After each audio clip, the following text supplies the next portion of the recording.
I welcome all the officials from the department, the CEO of NYDA and the chair and board members if they are here. Let's move on and allow the department to make their presentation.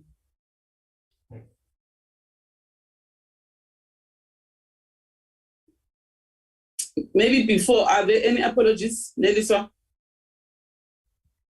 Yes, Chair. Good morning, Chairperson, members, and delegation from NYDA and department.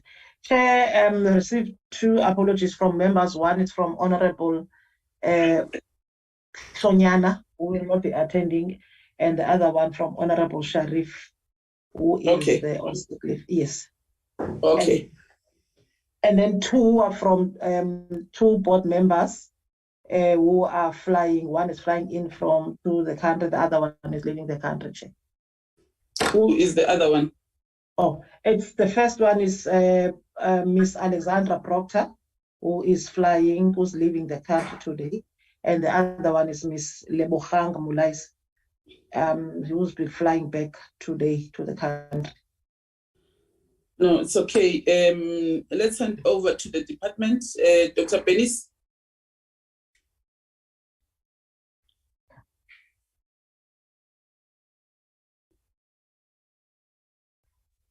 Good morning, Chairperson. Good morning, honorable members. Good morning, colleagues.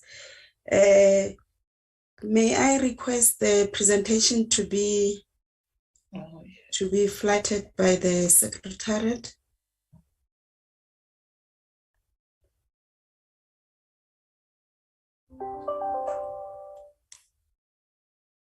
I have given over the sharing rights to Bungi, Dr. Penis, if it's okay with you. Okay, Bongi, can you kindly share the presentation?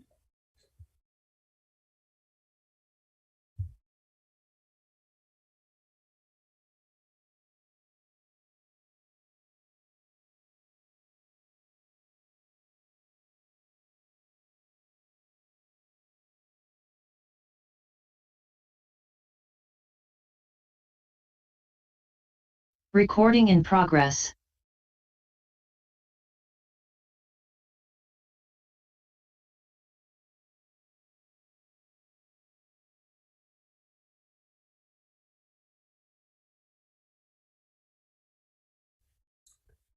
Thanks.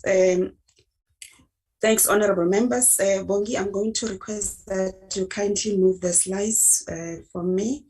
Today, we are presenting the National Youth Development Agency Amendment Bill to the Portfolio Committee in order to appraise the Portfolio Committee on the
Am I the only one who's not hearing Dr. Penis? It's quiet, Sweep. I can't hear her.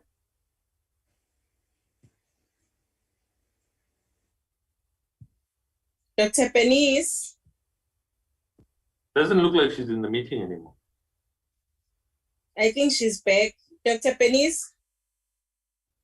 Yes, I'm back. I don't know what happened. I've been kicked out, but then I'm back. Can we go to the next slide? My apologies. Thanks. I'm going to be starting off with the background.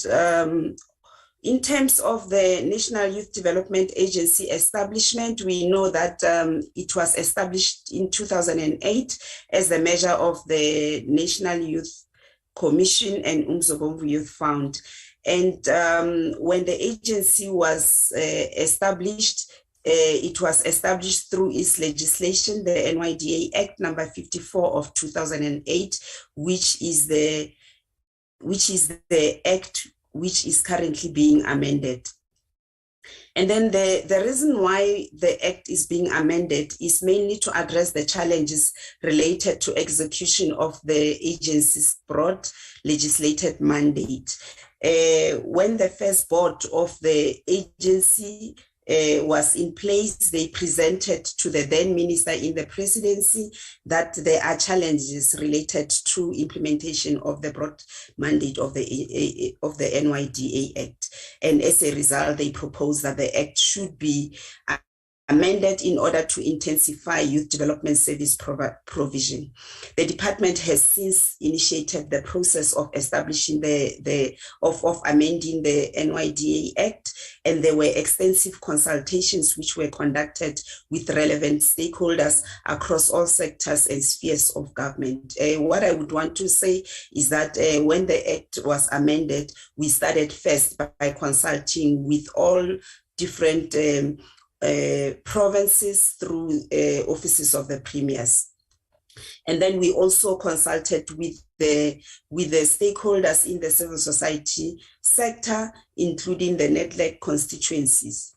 And then the presidency conducted the socio-economic impact assessment in order to determine the feasibility of amending the Act.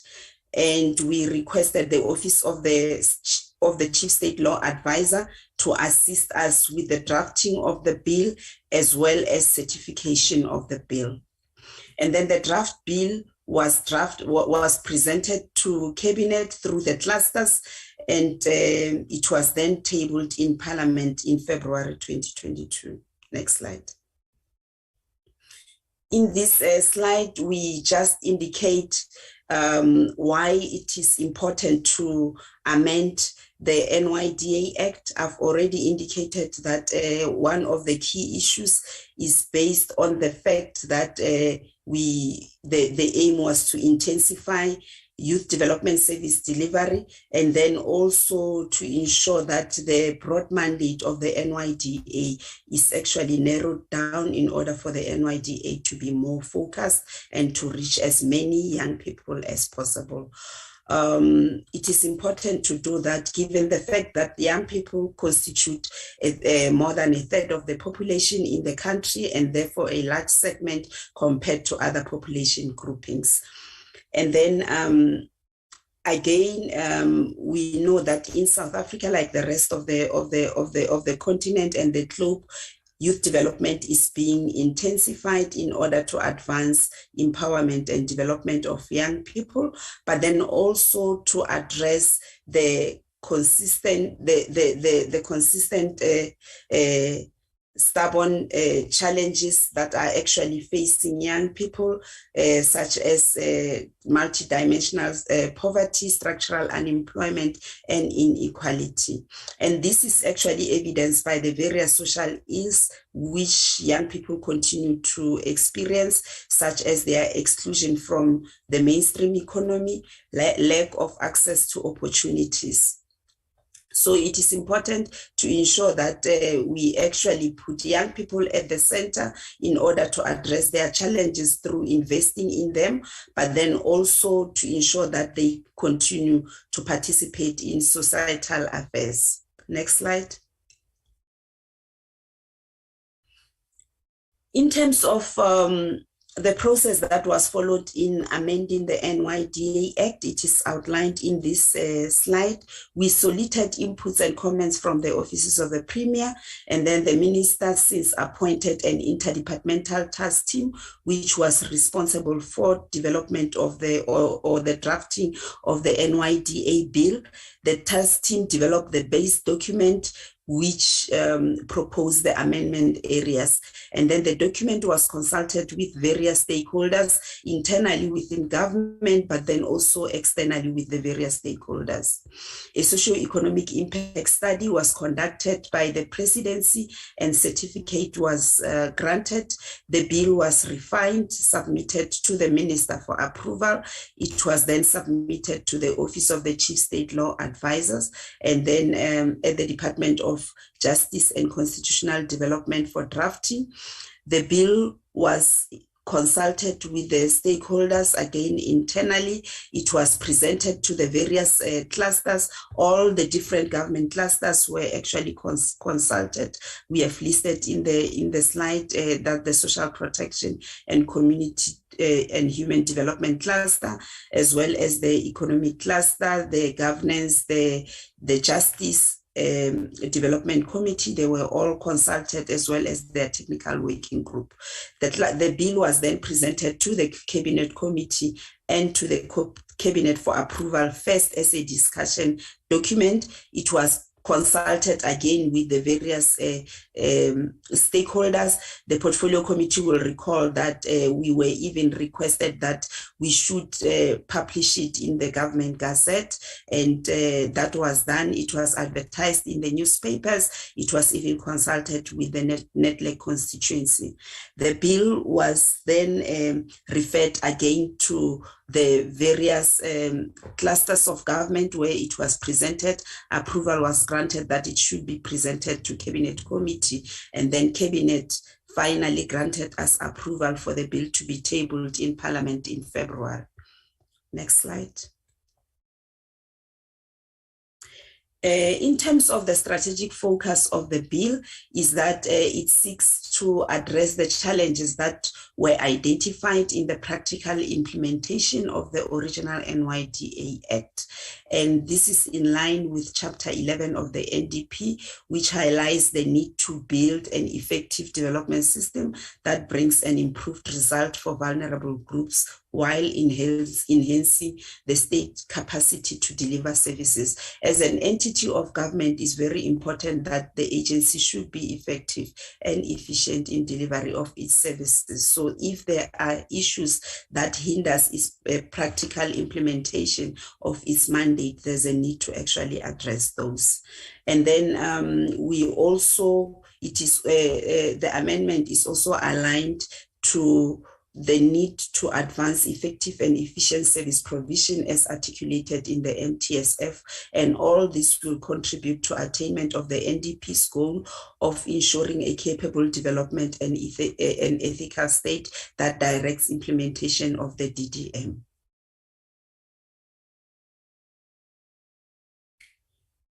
The consultations were conducted with the internal stakeholders such as the NYDA. We consulted the previous boards until even when this current board came into place. We also took an opportunity to present to the board and also to the executive management of the NYDA. It was also presented internally in the department to our EXCO. It was presented to our political minister as the political principal as well.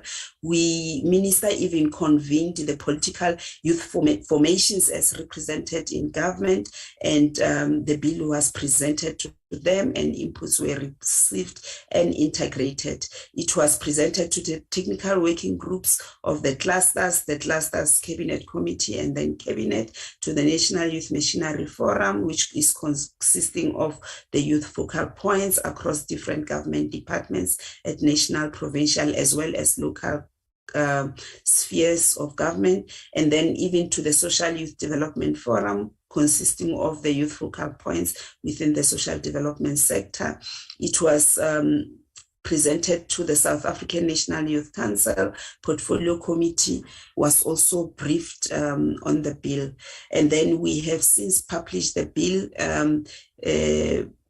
the bill from January to February. There were also virtual, hybrid, and physical consultation sessions held across all the provinces, and we even presented to the local government stakeholder virtual session, which was convened by SALCA, and this took place in 2021 in Free State.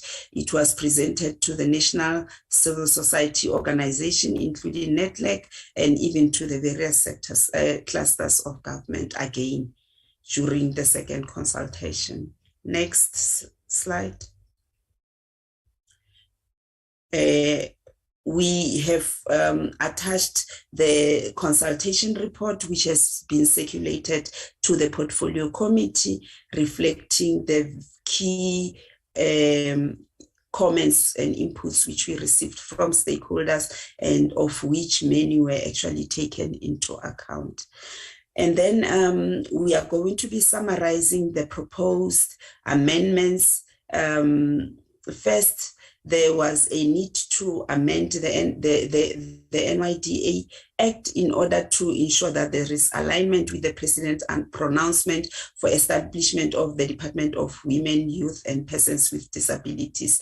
This is because there was now a shift in the NYDA's reporting line. You will recall that previously the NYDA was reporting to the minister in the presidency, and then as a result of this pronouncement, now there was a dedicated ministry to which the NYDA had to report to the Minister for Women, Youth and Persons with Disabilities.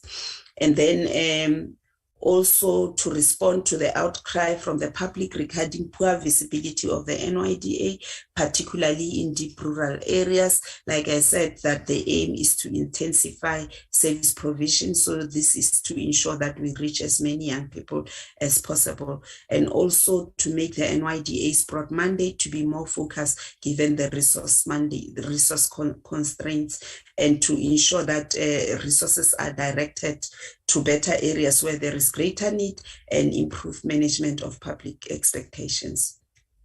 The other aim is to optimize service delivery by ensuring that the agency focuses on intensifying implementation in response to young people's needs, and to amend the objects of the NYDA of initiating, designing, piloting socio-economic programs and projects that empower the youth.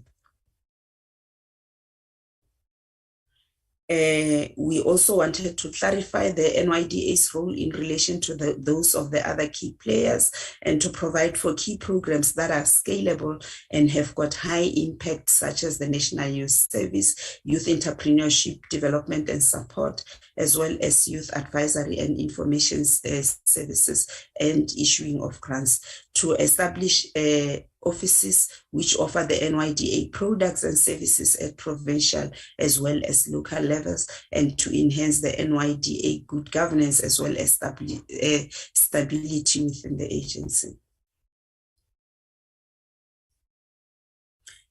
The other key provisions are related to constitution of the board members. We have since increased from 7 to 10 non-executive directors, and you'll recall that previously all the board members, there were 2 board members, the chairperson and the deputy chairperson, who are executive, and then now the proposals include the fact that we must just have non-executive directors, and to provide for representation of the executive authority within the NYDA board.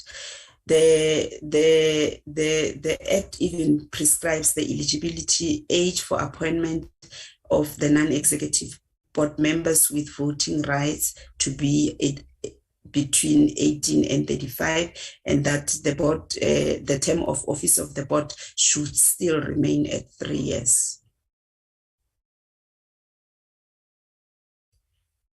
And there is emphasis on acquisition of relevant qualification, knowledge, expertise, and experience, so that the board is actually led by young people who are well versed with youth development issues, and to for non-executive board members, I've already mentioned that, and also to provide for the filling of the board vacancies, so that because this was identified as one of the critical gap, because most of the time you'll find that there are board vacancies which cannot be filled, and then now we have provided for appointment of an interim board. Next slide. And also to provide for dissolution of the board in situation where the large majority of board members resign, and to prescribe for establishment of the board committees at the discretion of the board, and to also provide for the status of the youth report every 2 instead of 3 years, given the fact that the are many changing circumstances which affect young people, and there is a need to actually appraise the country of the status of the youth. Next slide. To provide for organs of state to assist the agency as may be reasonably required in fulfilling its functions. And this is actually proposed in relation to the intergovernmental framework. And because of the many clauses that have changed, there is also rearrangement of the various sections and subsections within the Act. Next slide. In terms of the inputs that have been received from the public, we have not presented all of them, but then we just selected quite a few facts. The issue of the age of the board members was hotly contested during the consultation session, because for an example, the issue that was contested was what happens if a board member turns 35 and then they are still within the board. Maybe they should then be resigned or be released from being a member. However, at the end, the resolution was actually reached that the board member can actually be allowed to serve until their term finishes. There were also the provision of the non-executive board members was also supported by the public, particularly given the fact that there are budget cuts and then the resources are very constrained, and there is also a potential between the executive board members as well as the executive members of the executive staff members of the NYDA. And there was also a need to balance the objects of the agency.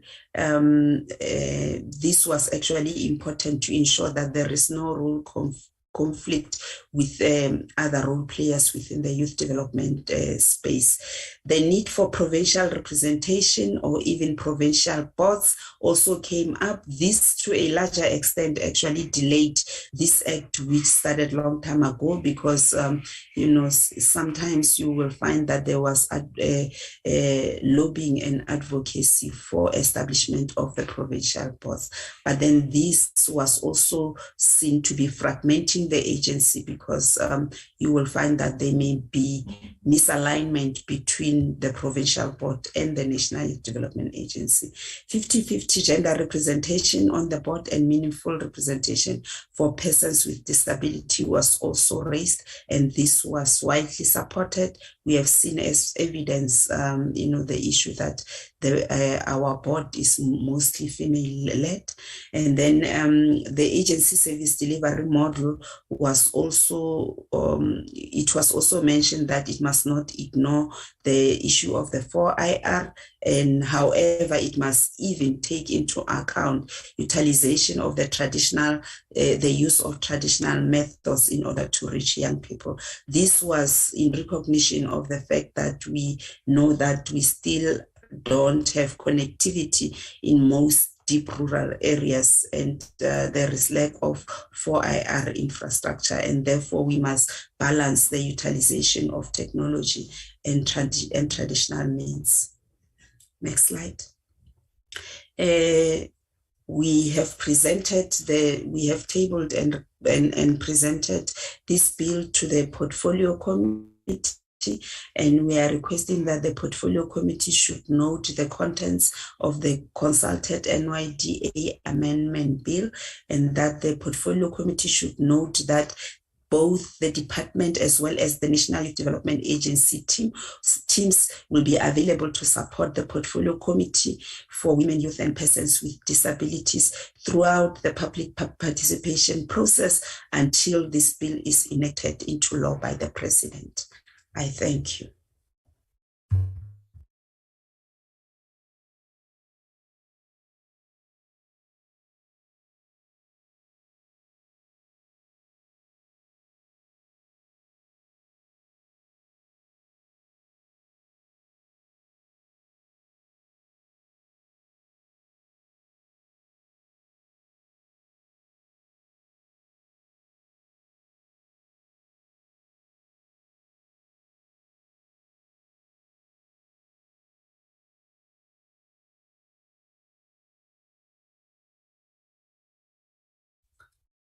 Chairperson.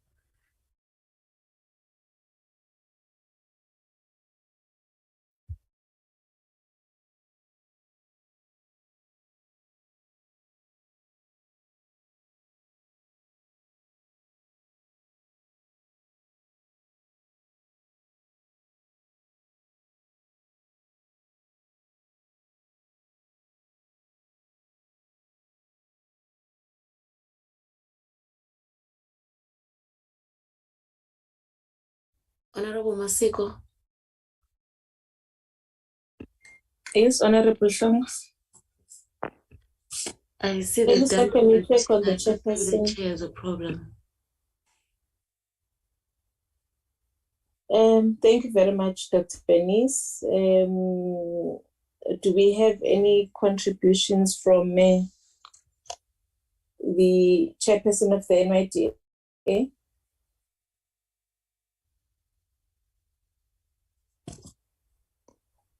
Thank you very much, honorable members, and good morning to the honorable chair, as well as the honorable members, the department and the board members. Chair, we would not necessarily have anything substantial to contribute, other than perhaps just to appraise the honorable members on the committee on the process and our involvement as the NYDA. As mentioned in the presentation, Honorable Chair, the NYDA would have been requested to make a written submission to the Department of Women, Youth and Persons with Disabilities, responsible for amending this particular act, which is the NYDA Act, which the agency did. The agency had participated in and expressed its support insofar as the process of the amendment bill is concerned. And in that submission, the agency would have expressed that it supported the initiative of amending the NYDA Act with the hope that the efforts will contribute positively towards enhancing the functioning and functionality of the NYDA. Now, in addition to the above, Honorable Chair, the NYDA would have also participated in the technical team, and as already expressed in the presentation, would have made written submissions and supported the department in the consultation process.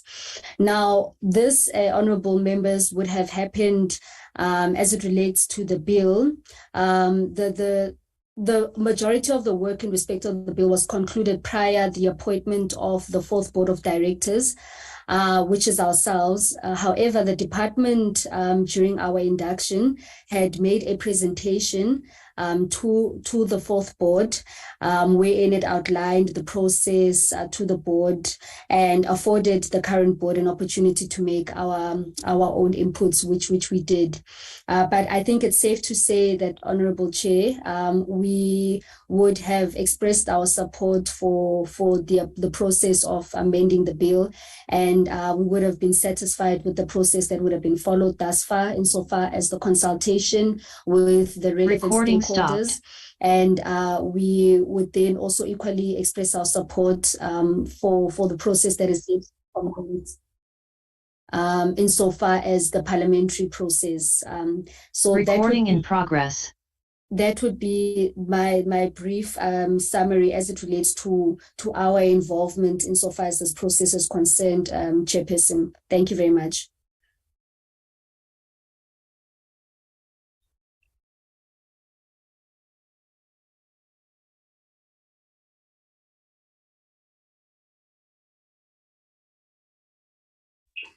Thank you very much, Chairperson.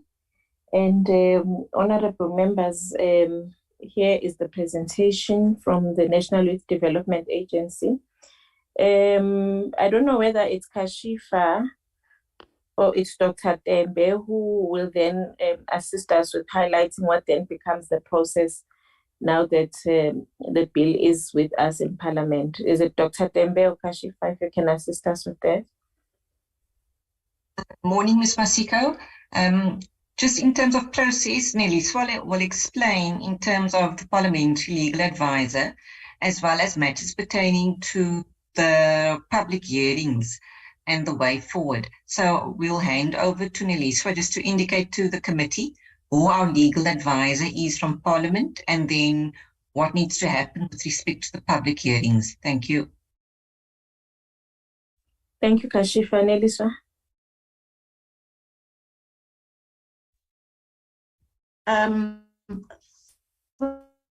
Chairperson, that my internet other parts, but here to clarify correctly, who is here is Ms. Lisa Naidu, and the parliamentary Ms. Sue N. Isaac, but she's not here. She has attended. I didn't get much. I didn't get. Asiko, thank you very much. I was struggling due to network problems. I don't know what was happening. Chair, the NYDA has presented, the department, Dr. Bernice finished presenting, and then we handed over to the NYDA for contributions which they've made. We had then requested to get the process in terms of parliamentary process from Parliament. So Neliswa was giving us that, but she's also having challenges with network. We're not hearing her, so that's where we are currently. No, but Kashifa can explain what is the next step. Where is Kashifa? We requested Kashifa handed over to Neliswa, Chair. Morning, Chairperson. I know Chairperson had difficulty early on. I was explaining to Ms. Masiko and members that Neliswa I didn't hear anything. All the presentations, I didn't hear them. Sure, no problem. The department, Dr. Bernice had gone through the presentation, but they actually hasn't shown members the actual bill and what it looks like. So that still needs to be done just to give members a sense of what the bill currently looks like in its current state. Because what members had received from the department now is the aim and the purpose and the outcome of the consultations, but members hasn't seen with the department what the bill contains. Like, that's number one. Why didn't they bring the bill? Because the purpose of today's meeting was that. Chairperson, Dr. Bernice, I'm sure, and the state law advisors also here, if there are any additional questions, can go through that. And I think once that is done, Chairperson and members, we can look at the actual process for the committee, in which Neliswa will explain who our legal advisor is and the process to follow with regards to the advert and public hearing. So we can just hand over to the department. So what do you call this process of today? What do you call it? It's the introduction and technically our first reading of the bill. So the department will be given an opportunity now to show on the screen what the bill is, show members the title, and then go through with respect to the bill, what is contained in the bill, so that members are aware. Thank you, Chair. Yeah, can they do that?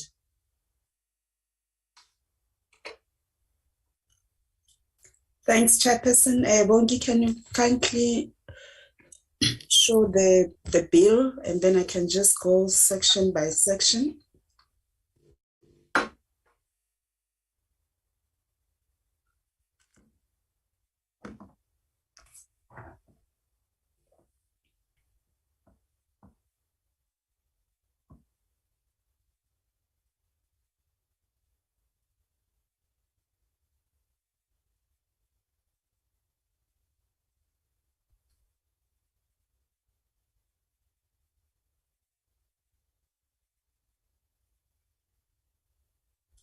Please increase the size.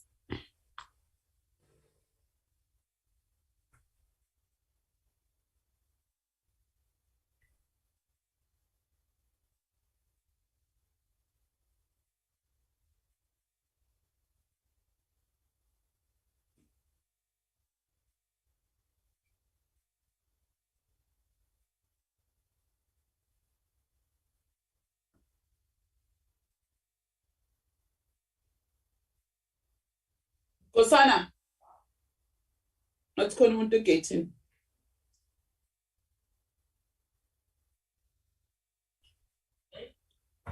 Check the gate.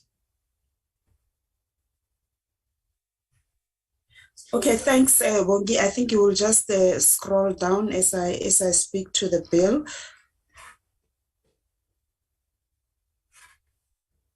Okay, this is the National Youth Development Agency Amendment Bill, and then the purpose is to amend the NYDA Act 2008 so as to insert new definitions, to amend the provisions related to the objects of the agency, amend the functions of the agency, the provisions relating to reporting by the agency, to provide for organs of state to assist the agency, to also provide for governance responsibilities of the board, to provide for additional board members, to provide that the board members may not be reappointed for more than 2 consecutive terms, to provide that the board members must submit their financial disclosure, amend the matters pertaining to the meetings of the board, amend the funding of the agency, to authorize the minister to make regulations, and to provide for matters connected therewith. Go down. And then we have highlighted the various definitions of the terms that are commonly used in the bill, so that there is a common understanding of the various terms. So I'm not going to go to each and every one of them, but then what is important is that the minister is the executive authority. The minister responsible for women, youth, and persons with disability is the executive authority to which the agency is reporting. Go down.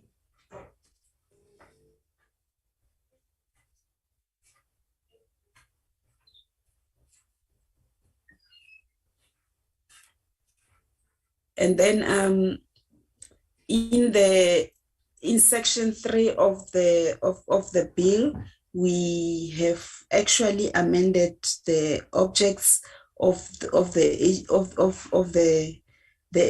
objects of the NYDA Act.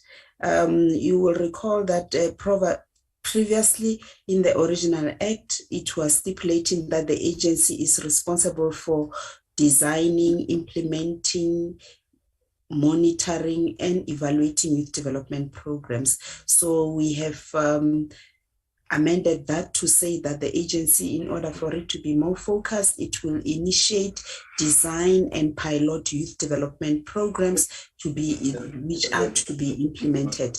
And then to give a classical example, the matric rewrite project, for an example, it was piloted by the agency, but then they are since now collaborating with the Department of Basic Education in terms of implementation thereof. I'm not going to go clause by clause. I'm just going to highlight the issues that are actually very contested. Go down again.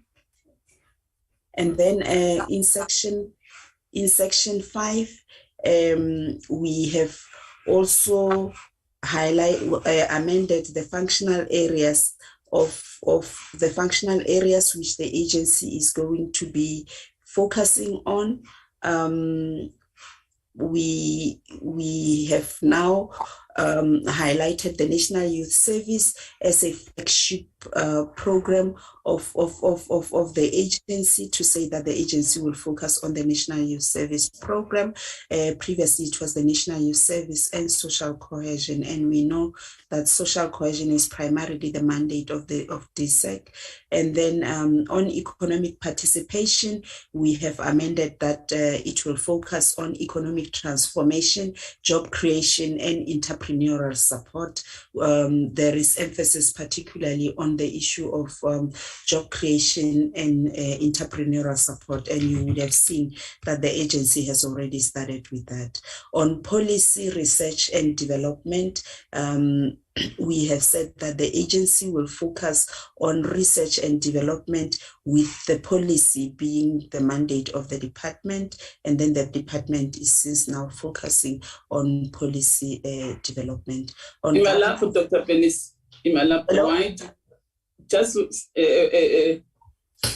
wait a little bit.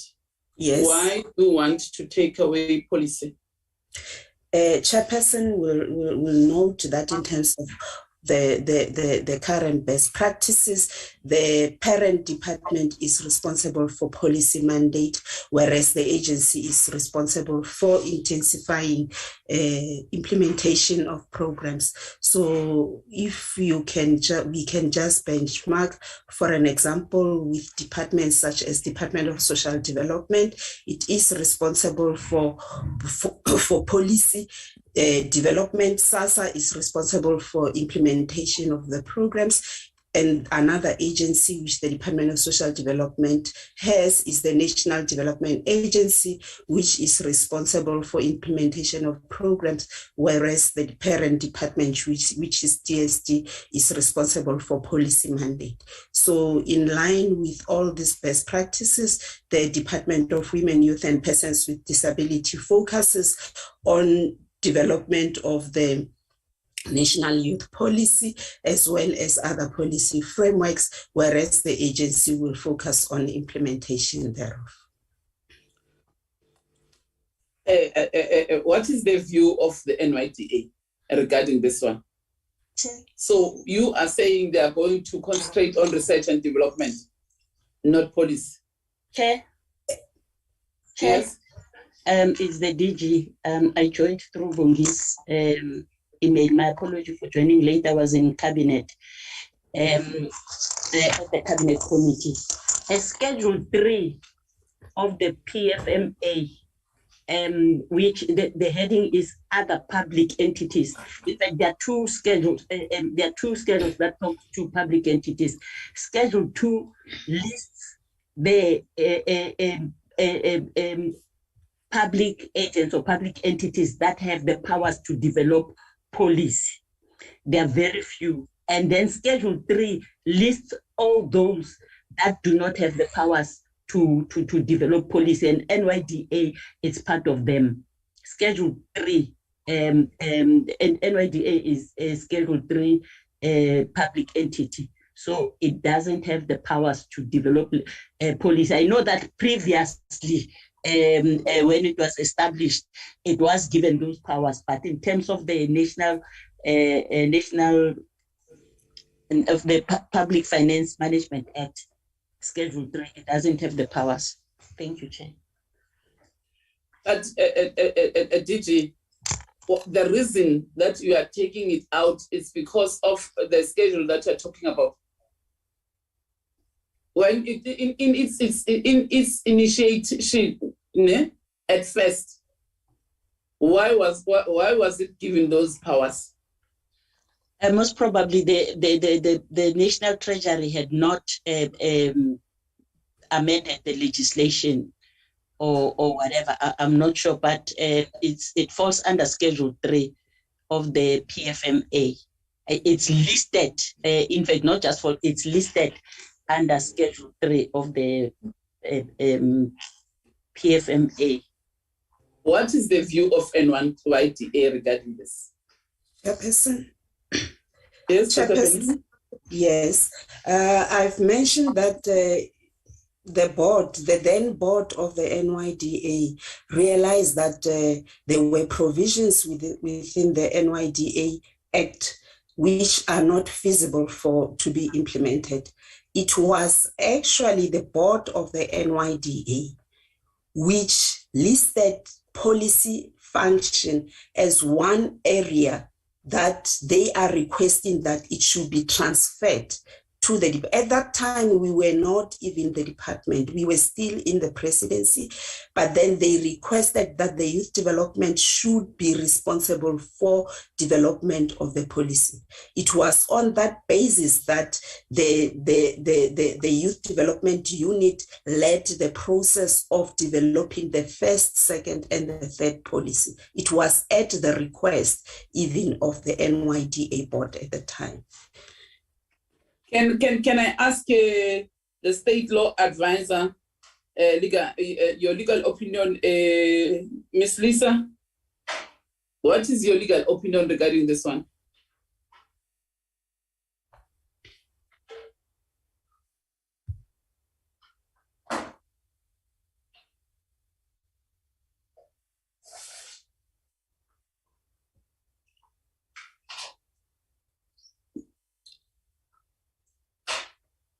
Where is Miss Lisa? Lisa is unmuted, but not audible. Can the IT assist her to unmute her mic?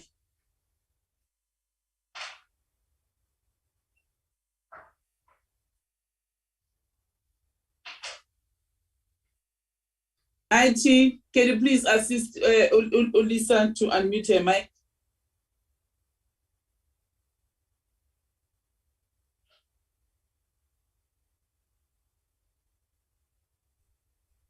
She is unmuted, Chair. I'm sure the problem is from her side. So, Asmuzamos.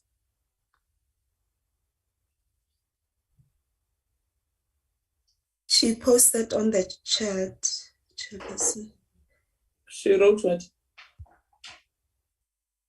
She wrote that she doesn't think that colleagues can hear her, but then she's unmuted. IT, can IT resolve that problem?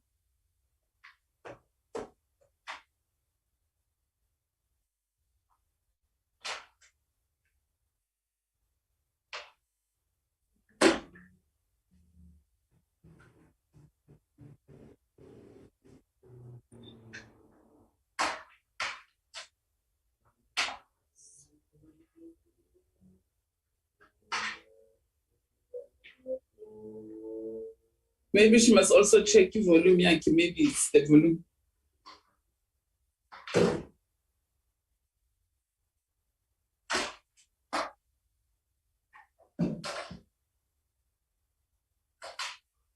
One of the reasons that makes me to dwell on this one is because there's a challenge with regards to CGE, whereby there were some clauses and they were removed from dealing with legal things.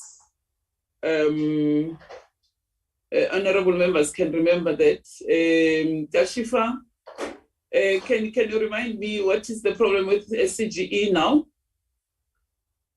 Morning, Chair. The issue was around the legal standing, and that's related to the legal counsel practice.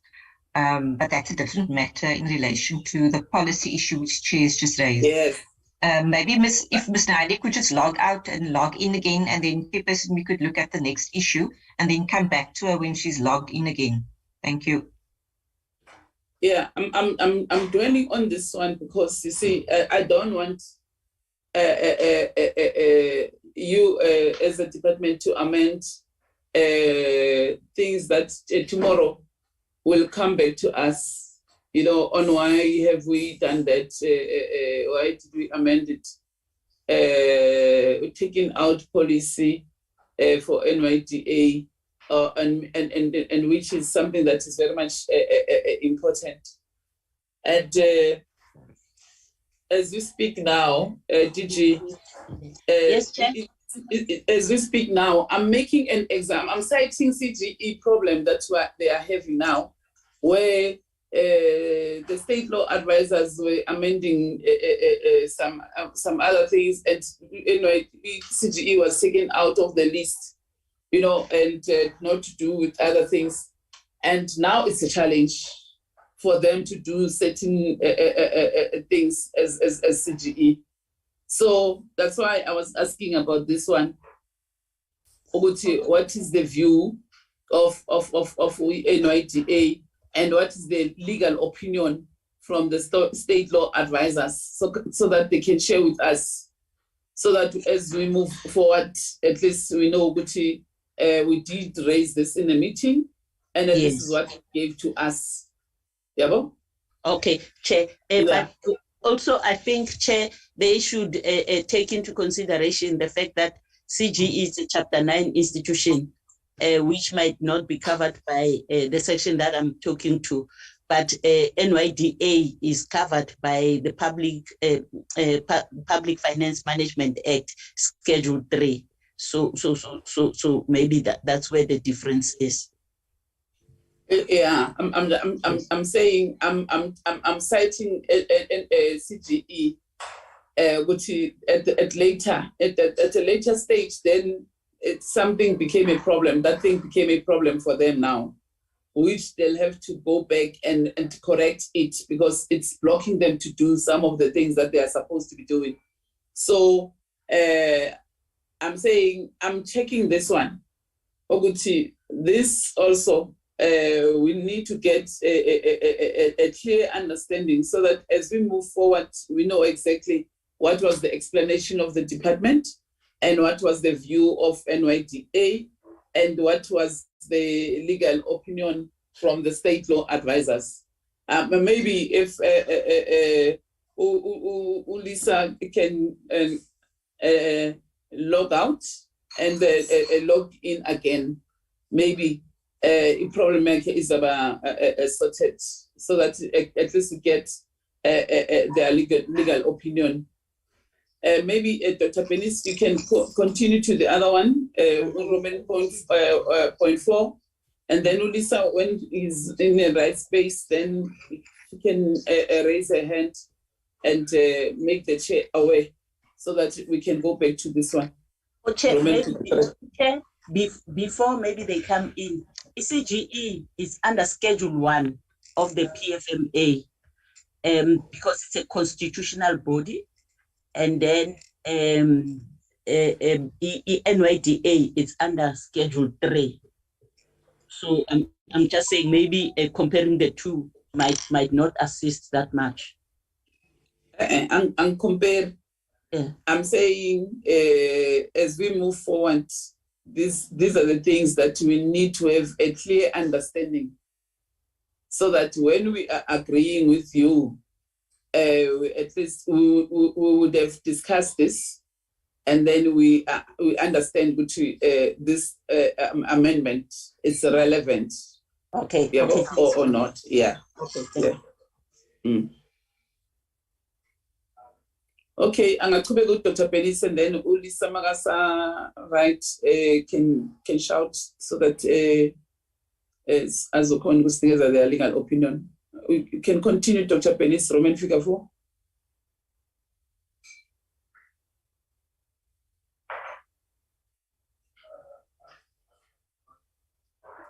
Dr. Penis? Chair, it's Emmanuel here. Dr. Benis is trying to rejoin. She was kicked out. I think there's something wrong. Oh, she's trying to rejoin. I just got a call from her now. Okay. Oh, then someone will check today. Yes, I can. Yes, I want to. Yeah, I'm going to Quebec. Okay. Thank you very much, and good morning to yourself, Chairperson, to the honorable members. to the DG. So I think we were on section number 5, which speaks to amendments around the object of the agency. So we had just done Roman figure 3, and then on Roman figure 4, it's just a matter of changing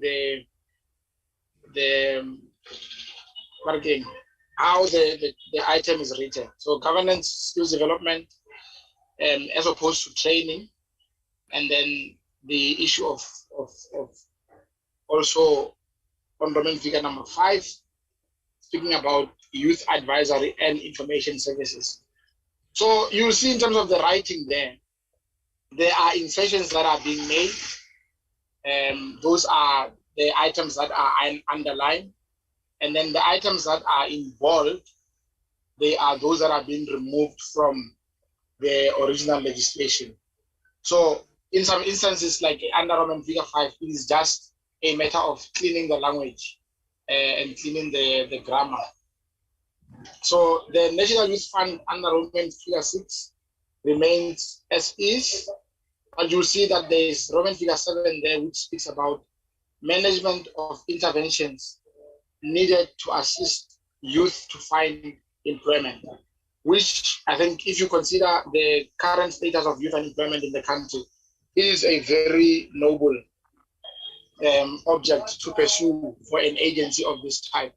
So we don't want the agency to only speak about the National Youth Service and issues of research and development, etc., but also to manage interventions needed to assist youth to find employment. This will include, Chair, issues like your presidential youth employment interventions where the NYDA is assisting, as well as many other partnerships that they've started to assist with youth employment. If I may continue, Chair, we are deleting subsection 2 of paragraph A and substituting it with the following wording. The agency must, for purposes of subsection 3, within its available resources, right, amongst others, provide for youth and information services, provide for products and services of the agency. Under B, we're speaking about providing life skills to youth, including personal development and life skills, supporting youth work, and also supporting education and training, providing funding in the prescribed manner and capacity to small, micro, and medium enterprises, as well as youth-owned cooperatives, young people in their individual capacities, as well as youth-led and youth-serving organizations. So this is just an expansion of what the agency is already doing in terms of its grants and issuing of grants to young people and youth-owned enterprises. You will see that generally this is an expansion or it speaks largely to what the National Youth Policy talks about. For example, Chair and members, there is under G, promoting healthy lifestyles among young people, which is one of the pillars of the National Youth Policy. You'll also see the issue of mental health under bullet number I, if we can go down. So that entire section C is a new addition to the legislation, Chairperson. If we can just go down, please. We are also then speaking about the issue of assisting in the development of norms and standards and implementation of guidelines that may be developed by the department in the youth development space. So the department's mandate will be to develop policy, and as is currently happening. But of course, it's an issue that, Chair, you are saying that even the state law advisor can come in and speak about. But practice has been that the department develops policy, it also develops norms and standards, as well as guidelines. For example, the National Youth Service Guidelines, Chair, have been developed by the department, taken through cabinet with the support of the agency, approved by cabinet, and then the agency is currently implementing the National Youth Service Program. in line with those particular guidelines. We can go down.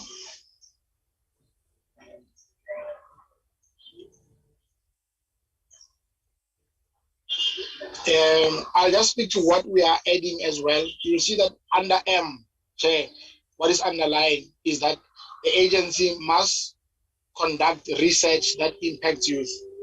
The current legislation was saying... Why did you say conduct? Because the agency must perform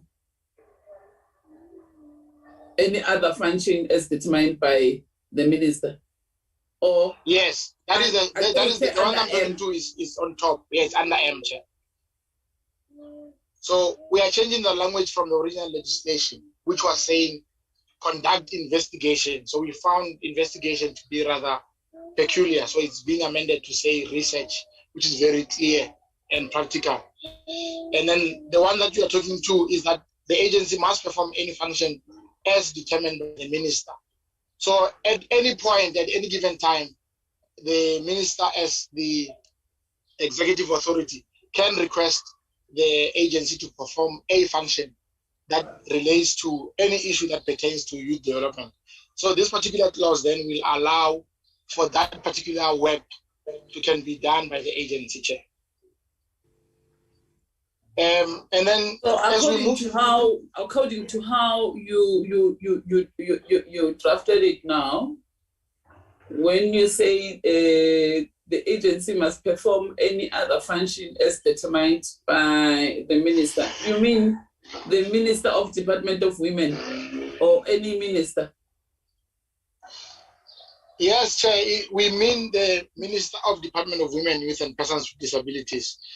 I think you'll remember that right at the top, there is a clause that defines who the minister is in this case. So indeed, you are correct. It is the Minister for Women, Youth and Persons with Disabilities as the executive authority. You know, why am I asking? Is that what if in future there's no Department of Women, Youth and Persons with Disabilities? It's actually one of the things that we were advised by the Office of the Chief State Law Advisor to say that in legislation. So, right, if you look at the top, the definition speaks about the minister responsible for youth. So the minister responsible for youth, we know that now it is the Minister for Women, Youth and Persons with Disabilities. In the past, it was in a different department, in DPME, for example. And we know that in the future, it might be somewhere else. So our definition does not necessarily tie it down to the current minister, but whoever is the minister responsible for youth in whatever capacity, they will be the minister who oversees the work of the NYDA and support the portfolio committee in their oversight work. So I think we've kept it broad like that. I think it's a good observation, as you are mentioning, to say that we might not need to change the legislation if in future the president says that the function is going to be joining education or the function is going to be under science and technology or anything like that. We've kept it broad like that, Chair, to avoid the need to amend the legislation because of changes at the executive level. Okay. Thank you. With your permission, I'll then proceed, Chair.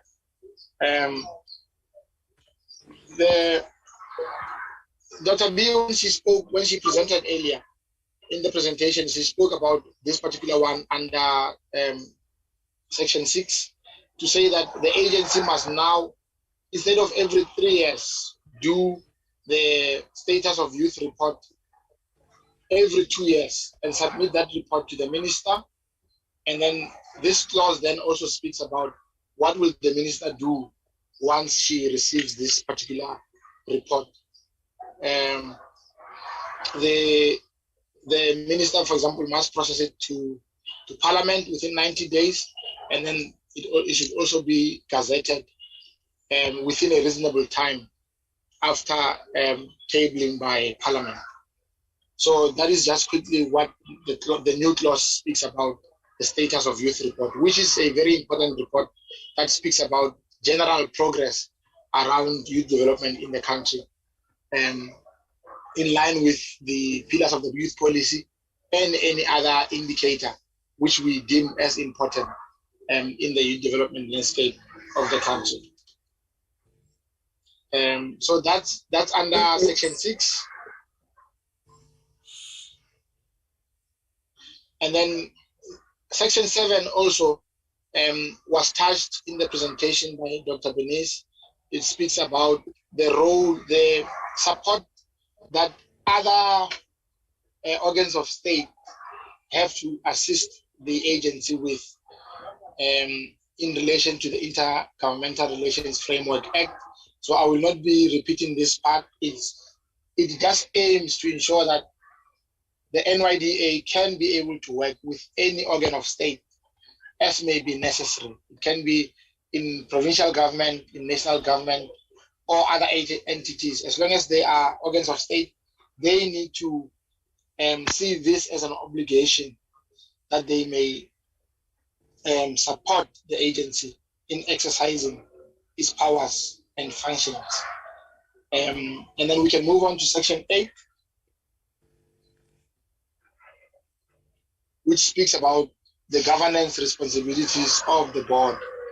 And then I think key here is just that the new legislation now provides for the following, that whatever board is appointed through the process of the National Assembly, it has to, within 12 months, after coming into operation, determine a strategic plan, also determine an operational plan, and a succession plan, right? Additionally, it must determine an agency charter, which includes a governance checklist to monitor and evaluate the compliance by the agency with this act.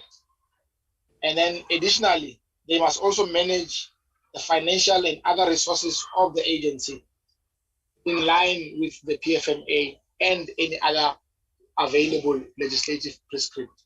So the main aim is to strengthen, Chair, the governance and fiduciary responsibilities of the board and what they need to do in those 3 years that they are there in order to ensure that there is continuity, there is stability, but there's also operational and strategic efficiency. If we can move to section 9, which I think speaks largely about the appointment process of the board, Chair. It speaks to composition, it speaks to appointment of the board. So in the presentation that was made earlier, we spoke about the board moving from 7 members, 2 of whom are executive, to now moving to 7 non-executive members. Those are the voting members, Chair. So we still have an odd number of voting members that are appointed by the President at the recommendation of the National Assembly. The previous legislation was saying at the recommendation of Parliament. So I think the practice is that the 2 houses of the National Assembly then are the ones that are responsible for this entire process. And then the new provision now says that 2 members are designated by the minister as ex officio members without voting rights. So what that means is that the number of board members, if you add number B there, which says that the chief executive officer is also an ex officio member of the board without voting rights, the new number of the board will be 10 members, 7 of whom are voting members, and then 3 of whom are non-voting ex officio members. Then we are deleting subsection 2 of the original legislation, and then we are substituting that particular subsection with subsection 4, which is speaking about the reflecting of demographic and geographical spread of the Republic. This is, of course, something that is already in practice and is contained in the original legislation. Then, under 4 there, you see that there are a couple of numbers, A, B, C, D, which prescribes in clearer terms the people that qualify to can serve as board members of the agency. So we are saying first and foremost, those people must be South African citizens between the ages of 18 and 35, and they must have those relevant qualifications, knowledge and expertise. This was touched, Chair, when the presentation was made. So I'm just rushing through it for those that maybe was just were struggling with connection, but I will not be spending too much time on them. Why not spend much time? Because it's a bill, we need to understand it. All right, with your permission, then I will do that. So the A, we are saying that they must be South African citizens aged between 18 and 35, and then they should have relevant qualifications. They should also possess knowledge, expertise, and experience in the field of youth development, which is very critical. Policy development is also crucial as a skill. Social development, business, economics, public management, or law. So we are talking about that wide variety of knowledge and skills that members of the board can bring together to move the board forward. And then one clause that came up here is that the members who turn 35 while they are on the board will be allowed to finish their term of office, right? Because I think the consideration here, even during the consultations, Chair, were that these people are appointed primarily because of what they bring around the table. So if a person is appointed aged 32 and a half, and then for the 3-year term they turn 35 while they've got 6 months left in their tenure, will not necessarily have to step out of the board because they've turned 35. So they must be allowed to finish their board term. And then I like to say that there must be South African citizens between the ages of 18 and 35. Because previously it was a problem whereby a person who's above 35 will apply for NYDA. Because the act was not specific. Yes. So we have to depend on the constitution, which created more drama for us.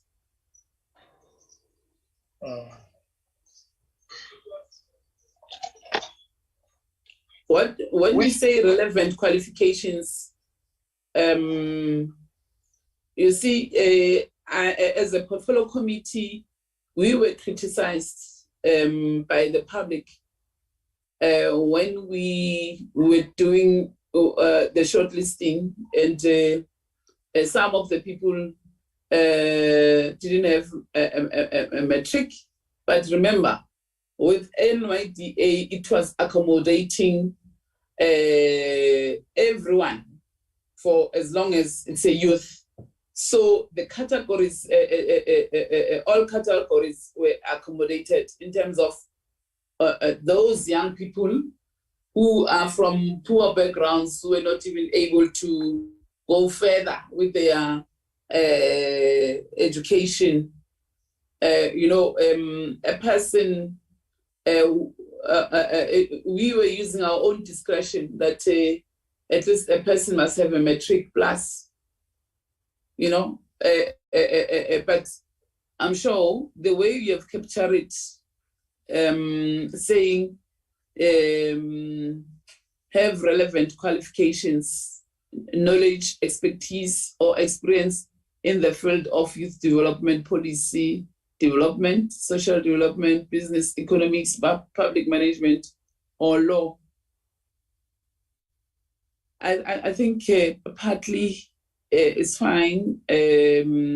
We'll see as we move on with what else do we input as we move forward.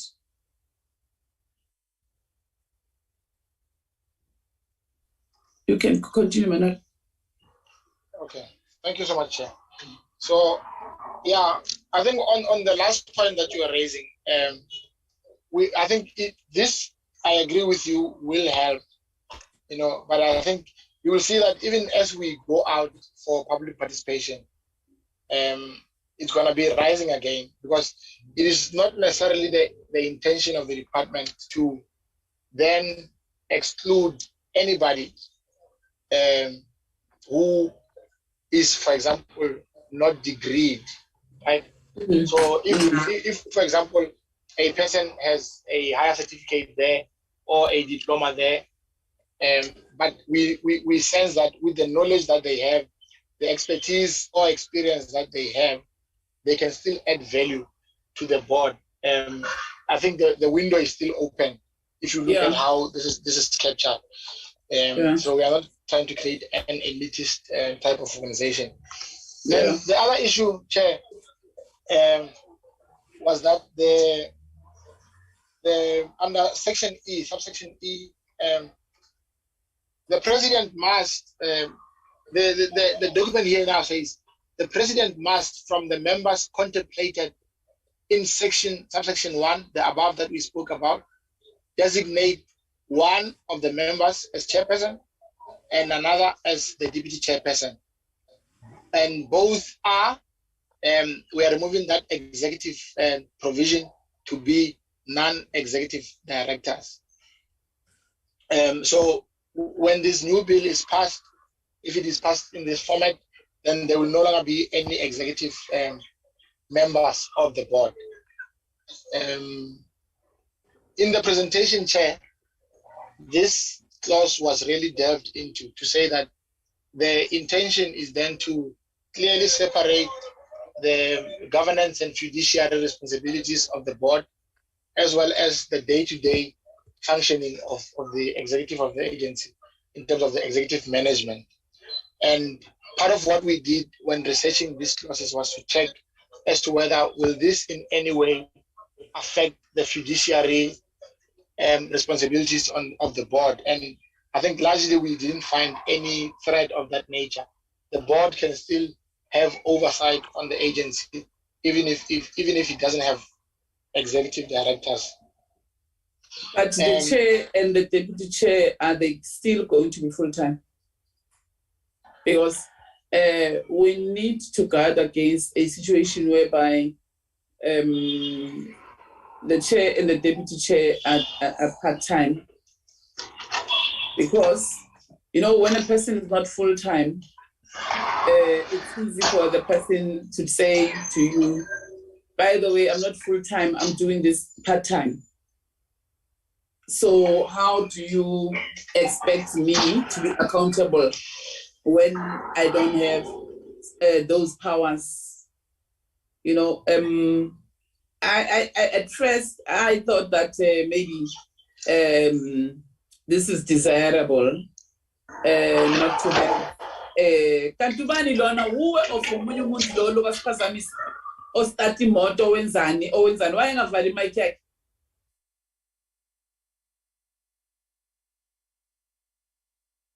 So at first I thought like that also, but looking at how other entities are performing, especially when board members all of them are part-time, it's a problem, because they don't take they don't fully account, and you can't blame a person. A person will tell you, I have a full-time job,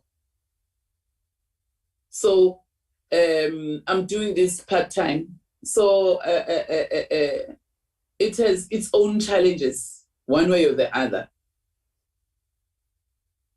Maybe we need to think about it, but in terms of separation of powers of the board members and the administration of the entity, I think that there must be a clear line, Yeah, I thought I need to raise that also. Can I come in, Chair? Yes. Thank you. My hand was up whilst we were at that point that talks to 35 and beyond. I just wanted to check because it might cause some challenges in future, because there's a presentation that I read that talks to amongst the amendments where there's a proposal or input from public participants with an input and recommendation that says that the term of office must move from 3 years to 5 years. Now, if I'm 30, let me say I'm 33, I come into NYTA. And if we are serving 5-year term and I'm within 3 years, I'm like 36, 37. Does it mean I will stay on up until I finish my term? I'm just wanting to check the clarity on this one, because 35 years whilst in office, it will mean that I can serve another 3 years beyond 35 years. And is that not going to cause problems and precedents going forward, where we have people beyond 35 years who want to still stay in NYTA, whereas we say youth ages from 18 to 35? Like in public service or in normal work environment, when people reach 60, it's pensionable age, they have to leave. Now, I'm just checking here, what are we saying or what are we creating when you say that whilst you are 35, you can stay on up until your term is finished? What if the term is 4 years extra or 3 years down the line? So I'm just wanting clarity on this. Why do we have that, or why do we say that? No, Honorable Pony, this clause is correct. They are not saying a person. Remember, a person is 35. When we are doing the interviews, we are taking young people below 35 downward, below 35, from 35 downwards. Here, what they meant is that if, for instance, a person, when he joins the board, is 33 years old, or maybe is 34 years old, that person must be allowed to continue with as a board member, even after 35, meaning it's a 3-year term. Also be under 34, 35, and 36. After 36, year paid term upumil. But obviously, most of the time, it's not advisable to take a 35-year-old to the board of NYTA, because especially those that maybe when they apply, una 35, and then the same year was about 36. So that one, it tells you that this person out already. Ngoba una 35 for 4 months or 36. But a person who is in the system, who is in the board, within the right age of being a young person below 35, and then also 36, 37, after that, that person must be allowed to finish the term. That's how I read this. Unless Manuel read it wrong. Because it doesn't mean you must take people who are above 85. It says people who are on the board, and maybe they'll be turning 36, 37 within their term of office. That's my understanding. And as well, clearer. And when yes. Because even when we do the shortlisting and so forth, we do look at that, at the age range. We accommodate all cohorts from the age of 14 to 25, or 14 to 20, or 14 to 25, 25 to 30, and 30 to 35. Yeah, those are the things that we're looking for. Beyond 35, that's one I don't think is considered. That person is not considered, because that will mean sewing good delay. Now, thanks, Chair. I was just checking in case of a person who comes in at 32, meaning by the time he leaves or she leaves in 5 years' time, it will be beyond like 2 years or 3 years extra beyond 35. Yeah, so if it's left like that, it means anyone can stay till 38, 37. Thanks, Chair. If the term, depending on the term. It's administrative. It's administratively, so you can deal with them. Because in terms of age, when as a panel, it's important to look at the ages of the people that you shortlist. Thanks, Chair. Yes. With your permission, I can come back, Chair. Yes. Thank you. Yes, just to then clarify on the question of the honorable member, the chairperson is correct. The intention, or maybe let me first clarify to say, the new bill does not say that the new term of the board is 5 years. It was a proposal that we took to the public to say, let the board of the term be 5 years as opposed to 3. Right. In order for we were providing reasons like more stability, for the board to be able to effect its vision for the agency, etc. Because 3 years we deemed it as too short. But it's one of the clauses which were very hotly contested and rejected by our young people. So yes, so we've kept it at 3 years. Yes, we've kept it at 3, and then so the fears then that are raised by the honourable member of 38, 39, I think then we can safely say, as the legislation currently stands, there will not necessarily be that situation where a person turns 38 or 39 while they are on the NYDA board. So I think in line with what the chair has said, we have to consider various options. One, if a person turns 35, do we say to them, get out of the board because you've reached 35? And what will be the implications on the governance of the board and overall the work of the portfolio committee? Because it would mean that a person will have to be replaced in each and every scenario of that happening. We might also lose a couple of talented and people that would have contributed to the board and its vision by virtue of them being 32 or 33 by the time that they are appointed. So I think that was the consideration that was made, and then ultimately it was agreed that if you turn 35, you will be allowed to finish your board term. Yes. Yeah. So I agree with 3 years. Yeah, indeed, it was something that was hotly debated. But you will see that one of the points that appears under subsection F. There. Sorry, Manuel. I think the other thing that maybe we need to look at. Remember, the other board members are part-time. But I feel that maybe one way or the other, we need to define their role because, for instance, in the last portfolio committee meeting, some of the board members, they wanted to leave the meeting before time. And the chair forwarded me their apologies, and I declined all those apologies.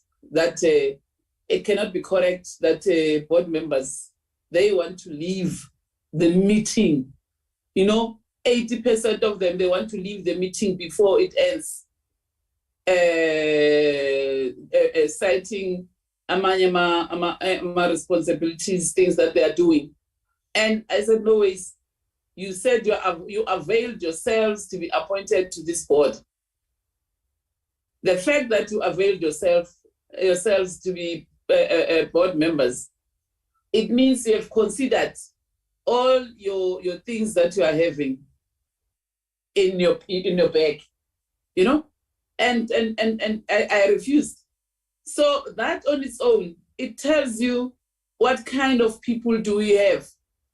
You know, they don't prioritize the board, the work that they've been, the responsibility that they've been appointed for in taking forward NYDA.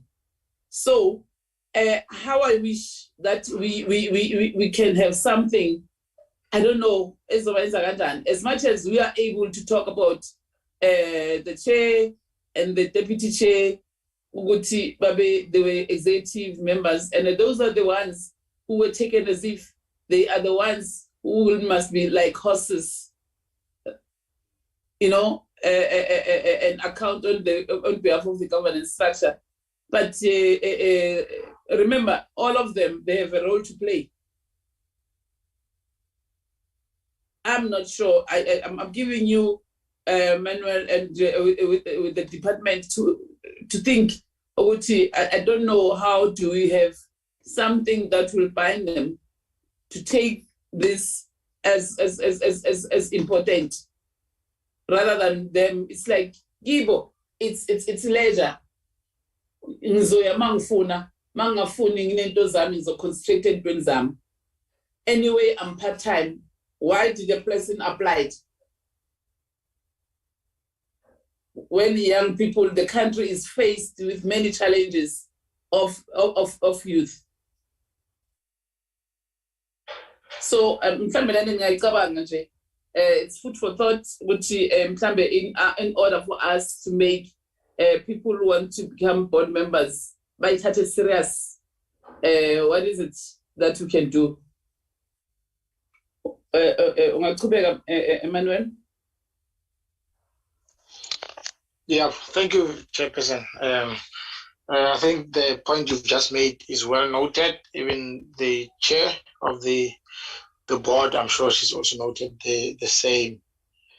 Of course, then we will continue, Chair, to say that under number 6 there, you will see that we're saying that members will hold office for a period of 3 years and shall not be reappointed for more than 2 consecutive terms. So this is a new addition that we are making. So a person can serve on this board and then serve on the next one, but no more. So we will not have a person coming in for 3 or more terms as a board member of the agency. Yes, that will allow. That's why I push in.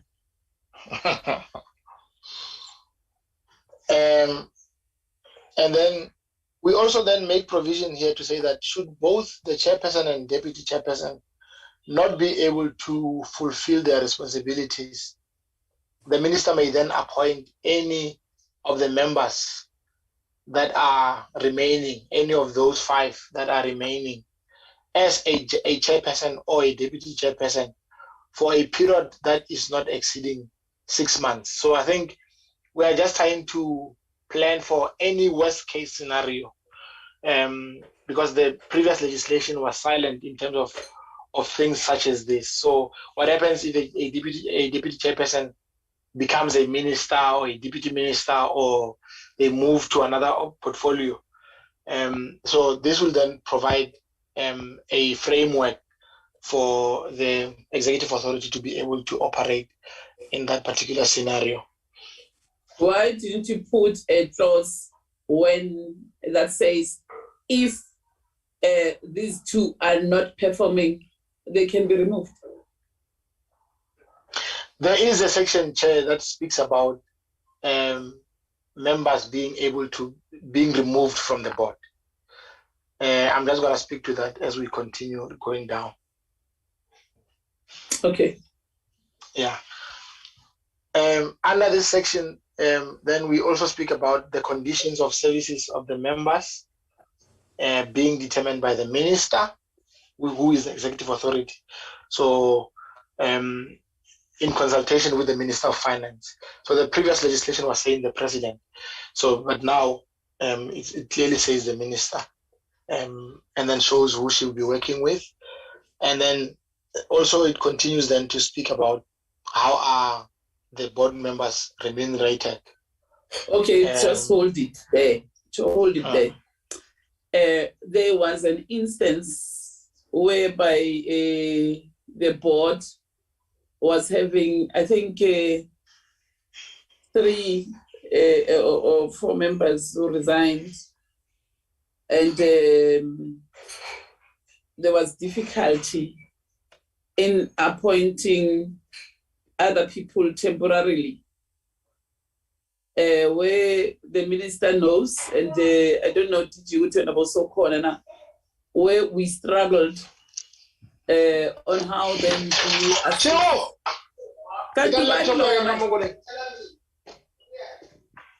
Who's that?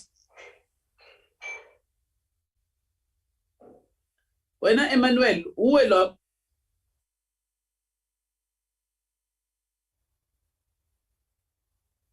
So there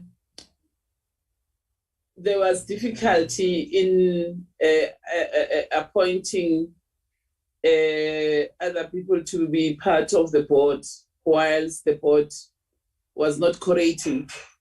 So our minister and had to run around, talk to the Minister of Finance, and the Minister of Finance was not, was saying, no, I don't have those executive powers to appoint a person to serve, any person to serve in that board, because I'm not the minister designated for NYDA. And then later on, the minister had to go and discuss with the president so that they can give the CEO executive authority so that the board, the NYDA can be able to function. So I thought that even that one, you are going to look at it.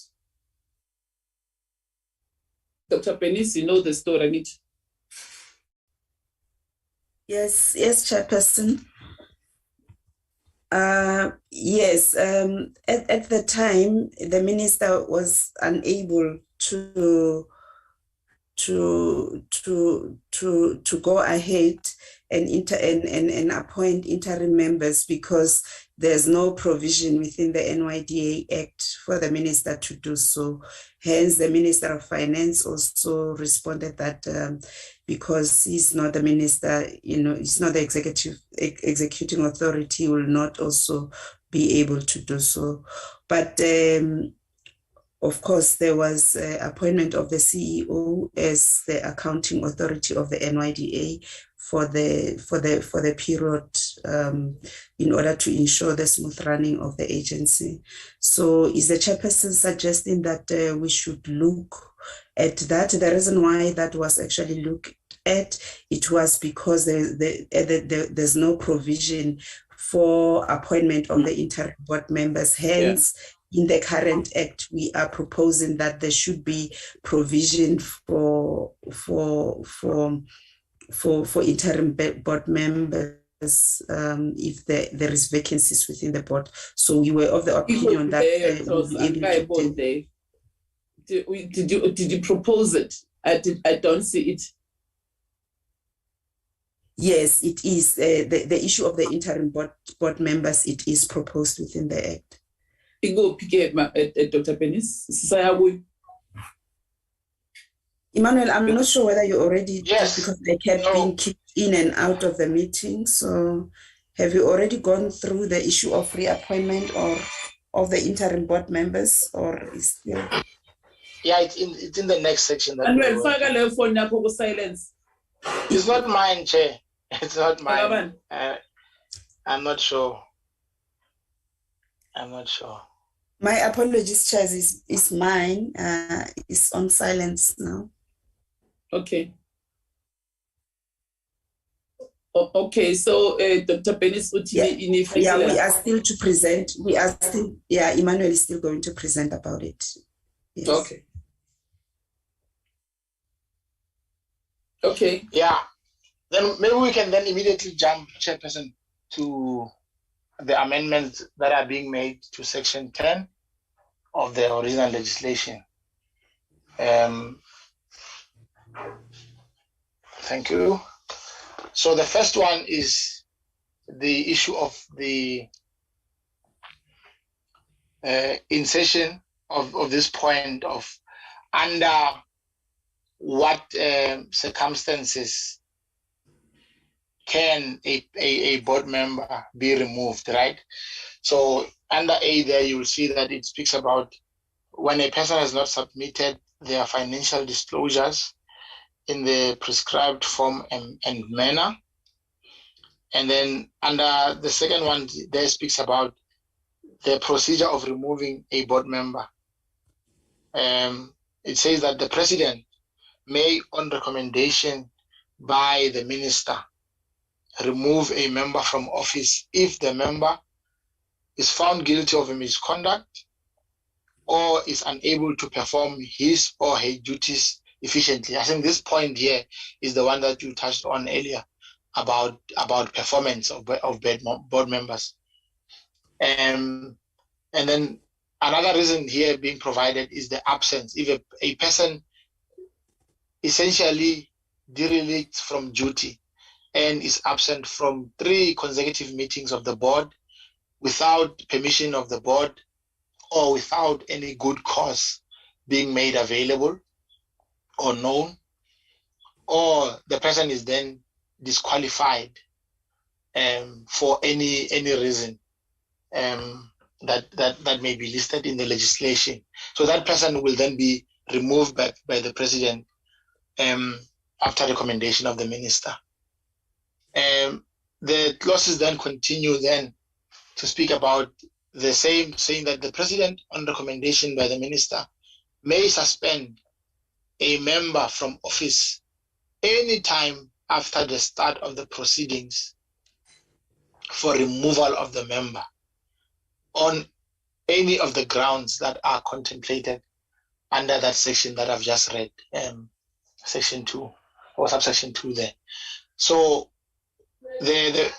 you see that then the bill provides for complete removal, but also if a process is undergoing, that member can also be suspended from the board. Now this section then speaks under section 5, where we are speaking now about the issue of vacancies. So the legislation, the new legislation, proposed legislation, speaks about when does a vacancy occur. It occurs if there's a disqualification based on the reasons above, or if a member is removed from office, or if a member voluntarily resigns from office, or if unfortunately the member passes away. Then section 6 then speaks about, or subsection 6 speaks about when a vacancy arises, what happens. So the minister may make a recommendation to the president on a nominee to fill the vacancy. But it goes on to say, where does the minister take these nominees or this recommendation? Then it proposes that this be done from the recent previous shortlist of the board candidates. So what it means is that the minister would then make a recommendation to say, a person has passed away or a person has been removed. We had a shortlist of 20 people from the process. And then these are the names that I'm recommending to the president for replacement of the person who might have exited the board. So we think this will help because it will then reduce incidences of long vacancies within the board, which might then affect the operations of the board itself because it has to run via committees, etc. So this will help in closing such things. But if it happens that the board no longer corrects due to vacancies that arise from mass resignations, I think this is a case in point that you made the last time around. Or if there are any unanticipated delays in filling of the vacancies of the board, then the minister can make a recommendation to the president to dissolve the board. And then the minister can also manage the appointment process of an interim board in the prescribed manner. And then also make recommendations of candidate to the president for appointment to the interim board. So what remains is that the president will still be the person who appoints ultimately the final names of the NYDA board. But in this case, then the minister can make recommendations around the appointment of the interim board, and then ultimately the president will appoint. If I can continue on subsection 8, we are speaking about the issue of the interim board also then having a chairperson and another person appointed as a deputy chairperson. Chair? Emmanuel, go back. Where I want to understand you. I think where we're not going to agree is the process of filling in of those vacancies. It must remain as a parliament doing it. So that will allow all those processes to happen the same way they are happening all these years. With those ones, we still want Parliament to continue to do them. And even the removal of a board member, that process also, the minister working with through the parliamentary processes must still be able to work together in terms of this. I think where we're going to agree with you is when you say due processes of parliament must happen, and the minister must be able to facilitate the process after the parliament has done its work in terms of the board, because we don't want the board of the NYDA to be appointed by the department. The NYDA board must still remain being a process done by Parliament, appointed by the president. We want it to remain like that. But in terms of a process where we want the minister to assist, it's when there is a board member to be suspended. Ministers still have to write to the portfolio committee, which there is 1, 2, 3 that has happened in NYDA, and then present the report to Parliament, and portfolio committee also goes back to the House and present the report for the report to be adopted. I think that process, I think we need to do it like that, so that we are able, tomorrow people must not say the minister of Farabantu Baike, minister wins the good, because dealing with the process in NYDA, we have seen it. We've seen a lot. Public participation and so on, we've seen a lot. So the processes that are done by Parliament, we want them to remain as they are. But flexibility in other issues, I think, remember, I'm just engaging you, but anyway, we're still going to do our own process as the portfolio committee, and then we'll also make our own inputs until its finality. So, but I'm just raising these things to you as a department. Chair, if I may ask a question. Remember, this is your bill that you are putting to us. Yes. And yes. as the portfolio committee, we are going to do our own public participation.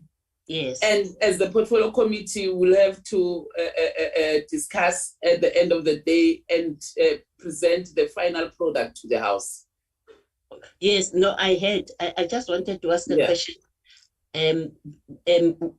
In terms of where there's one vacancy, because there's subsection 6 and subsection 7, whether you object to both or just 7 where there's more than one vacancies, or is it both? So if there's one vacancy, Parliament will still have to fill that vacancy.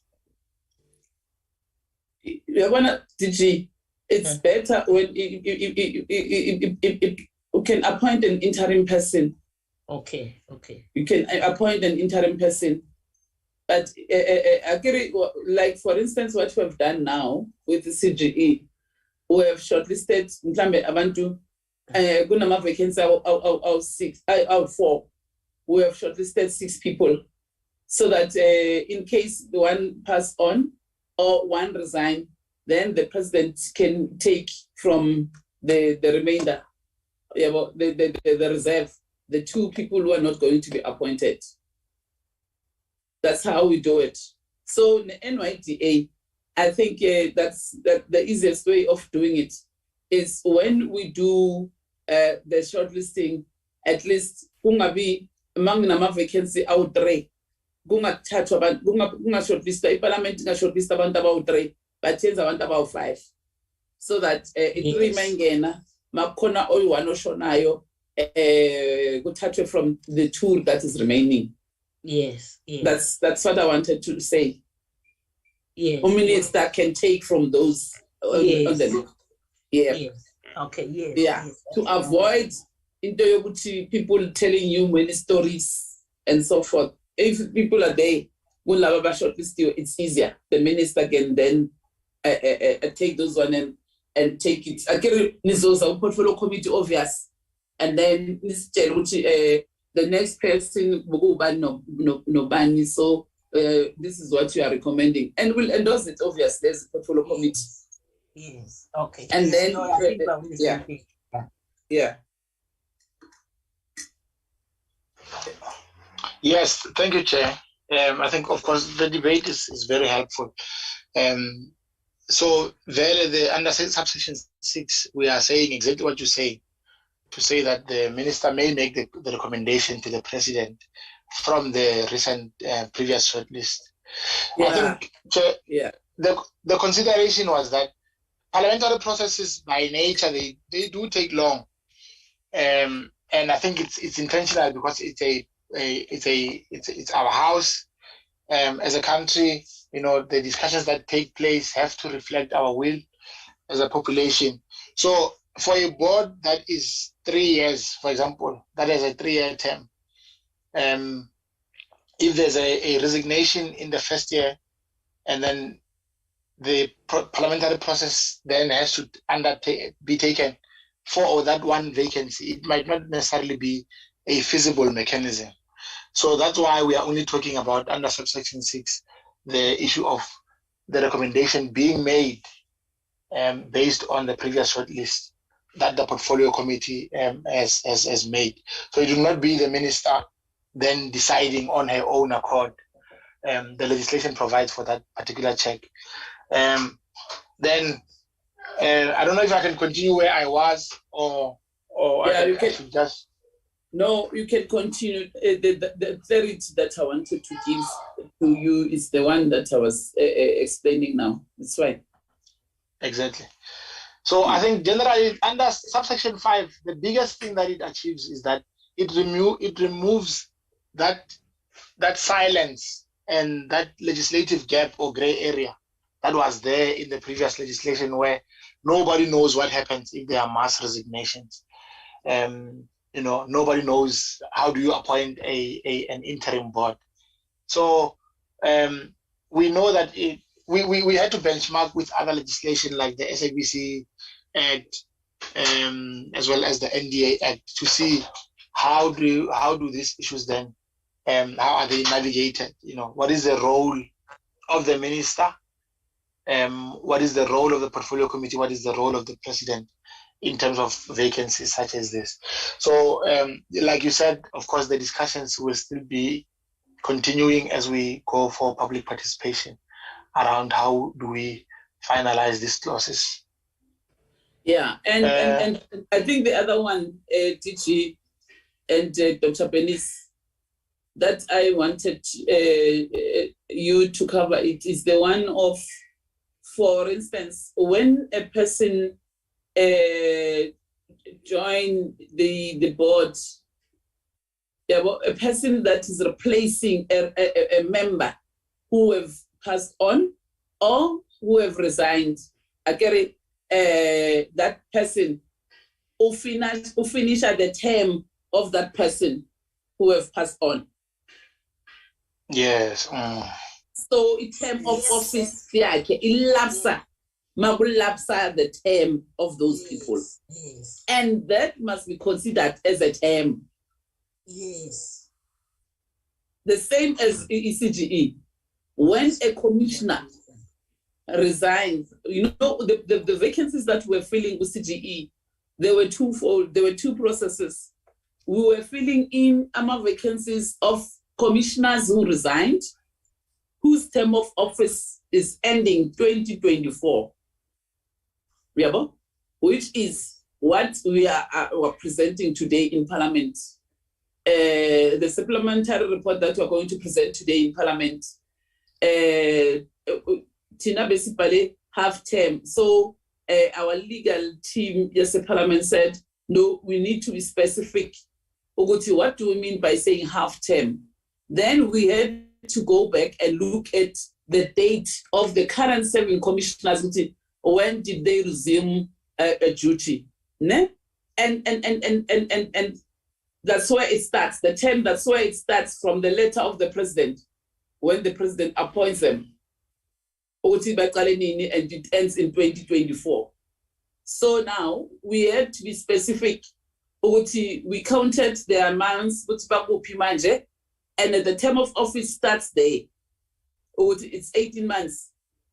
Half term meaning 2.5 years. So it must be specific. The term 2024. I go to Mundiana, Mapella term yala, 3 years. No, doesn't go that way. So even here, we need to correct it that way. So that you want to ask, when we term a half, you pay a 3 years or 10 major. Pela na le term.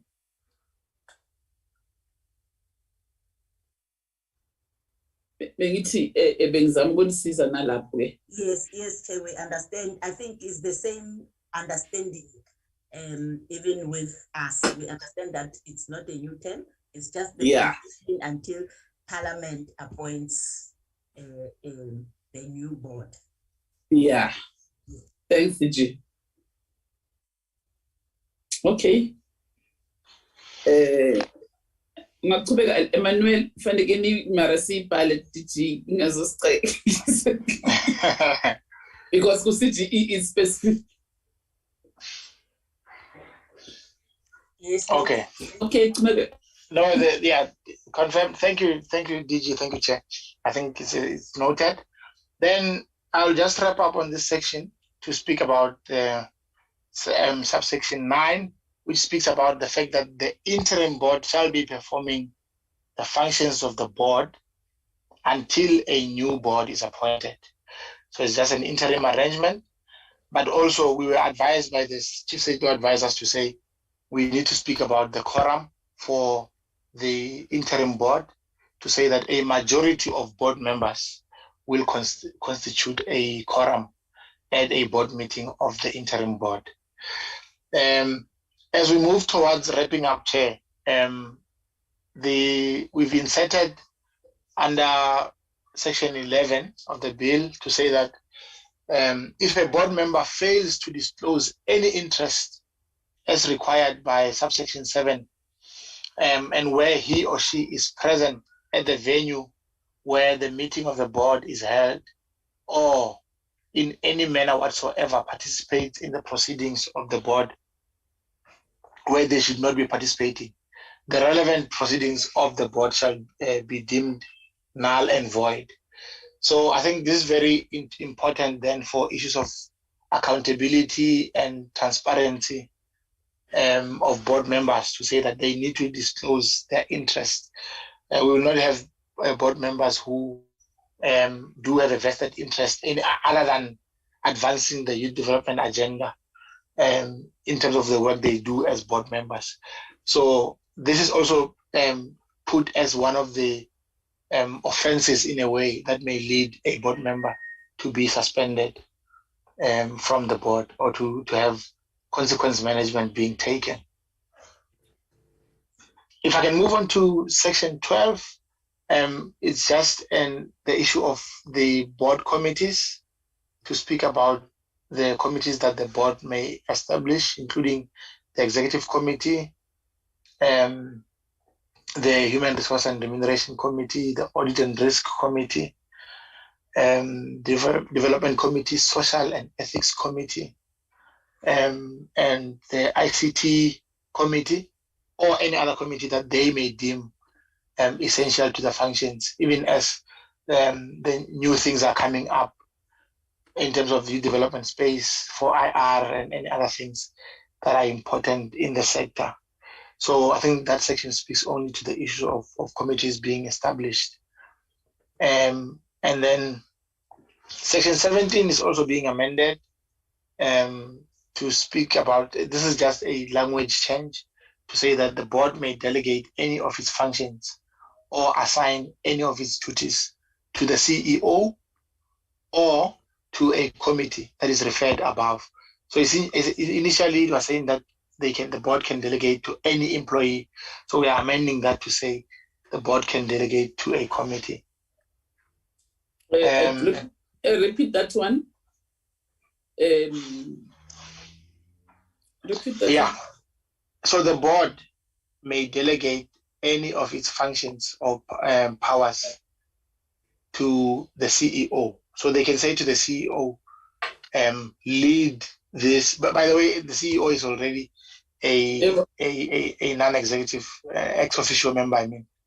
So they can delegate any of their powers to the CEO, or they can delegate their powers to a board committee that is referred to in section 12. So the initial legislation was saying they can delegate to the CEO or to any employee of an agency. But we know that the board normally operates through board committees. So they will form small groups within the board to say, this component is dealing with issues of human resources, or this is dealing with social and ethics, or this board committee is dealing with information, communication, and technology, and stuff like that. I hope it's clarified here.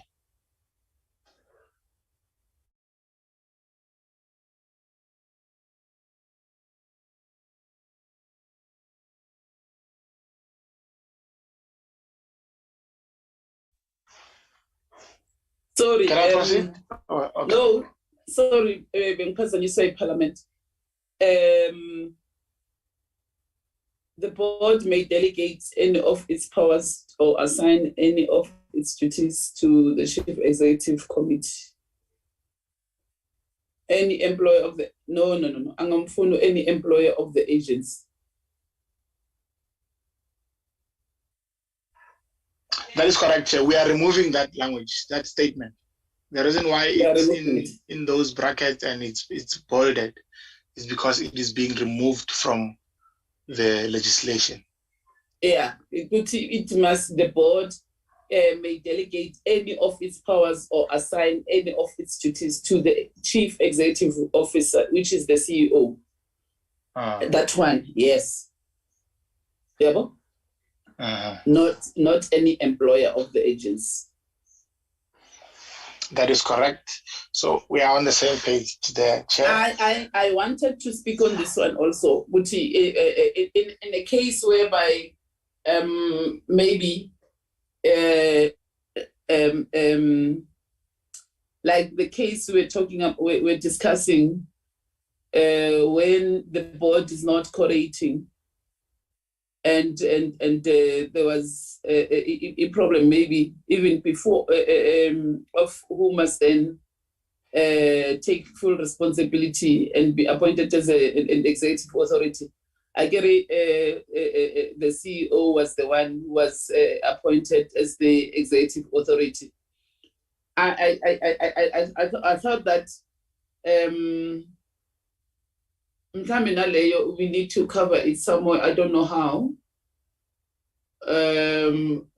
Whilst maybe the minister, we are waiting for the minister to appoint an interim members, but maybe in absentia of that, the CEO can be appointed as an executive authority. I don't know what if all are underway, but that's what I'm thinking. You know, when sometimes you think aloud, some of these things, they come and think about it. DG and Dr. Penis, ukuthi leyo singayijobelela kanjani. I'm brainstorming with you, ne, guys. It's fine to brainstorm with you, so that when we go on, we discuss this thing. At the end of the day, we'll understand most of the things. Okay, Amen. Noted, Chairperson. Okay. Thank you, Chair. So, amendments to Section 18. So, the original legislation, Chair, was saying that under Section 18, that the funds of the agency consist of money received from the Umsobomvu Youth Fund in terms of the Demutualization Levy Act. So that particular provision is then removed when you look at the new legislation. So subsection paragraph A of subsection 1 is removed from that from the new legislation completely, and then the others will remain. For example, money that is appropriated by Parliament, and anything else around money that is lawfully received from any other source, donations and contributions received by the agency, those ones will remain, Chair, because that is currently the funding model of the agency. All right. Then the Section 19 is just a minor amendment to substitute the word president with minister, to say that the minister may, after consulting with the board, make regulations regarding a whole manner of things. For example, any matter which pertains to the NYDA Act, any action in order to promote compliance. So it just gives the minister that particular responsibility, but also the obligation to do that in consultation with the board itself. And then under this one is just the amendment of the arrangement of sections. So you see that some sections are being moved from one point to the other to make for easier reading of the bill. So amendment of arrangement of section of Act. You read that right? Emmanuel?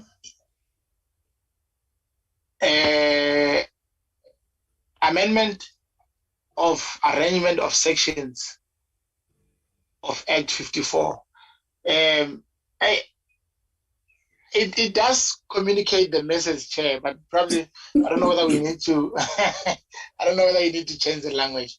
But essentially it's about how we are amending the arrangement of sections of the Act that was established or that was enacted in 2008.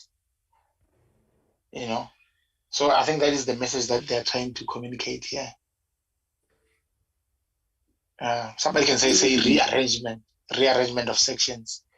But there's a section here. Okay, I'm just not finding it. But I think the main thing is that we're now saying that the bill will move from with the establishment of the agency, move then to object, move to functions.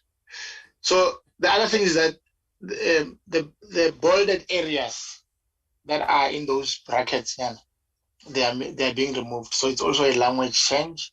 So it will say establishment of agency, objects of agency, functions of agency, reporting by agency. So this is some of the input that we got directly from Office of the Chief State Law Advisor in terms of how the language in the legislation has to be captured. Yeah, but it's important, Nani, to read thoroughly or carefully, because sometimes as you can't even correct them after. So you need to be 100% sure. Yeah, no, indeed. I think Auslisa is also here. I hope maybe at the end she can also give some sweeping remarks, because I know she wanted to speak earlier, but she was struggling in terms of the network. But then the last point, Chair, on this one is the short title to say this act is going to be called the National Youth Development Agency Amendment Act of 2022 as currently things stand, and then it will take effect on a day that is determined by the President and also by proclamation in the Gazette. I don't know if we can go down a little bit. I think it's the Memorandum of Objects. Yes. So this one I will not read or go through, Chair, but it essentially talks to what we were talking about, but in much more simpler and wordy language type of explanation. So it's a clause by clause analysis from the first clause that was amended until the very last one.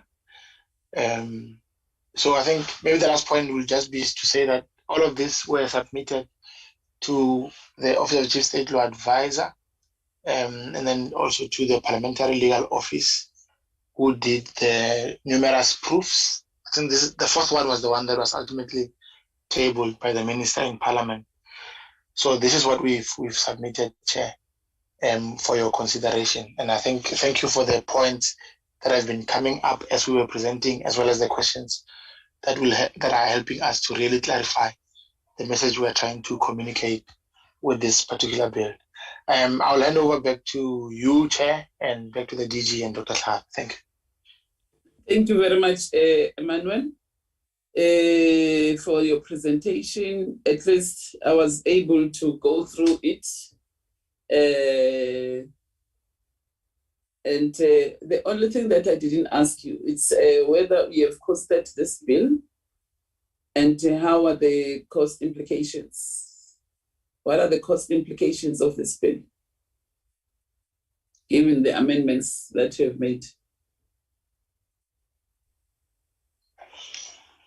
Yeah, thank you, Chair. I think we did.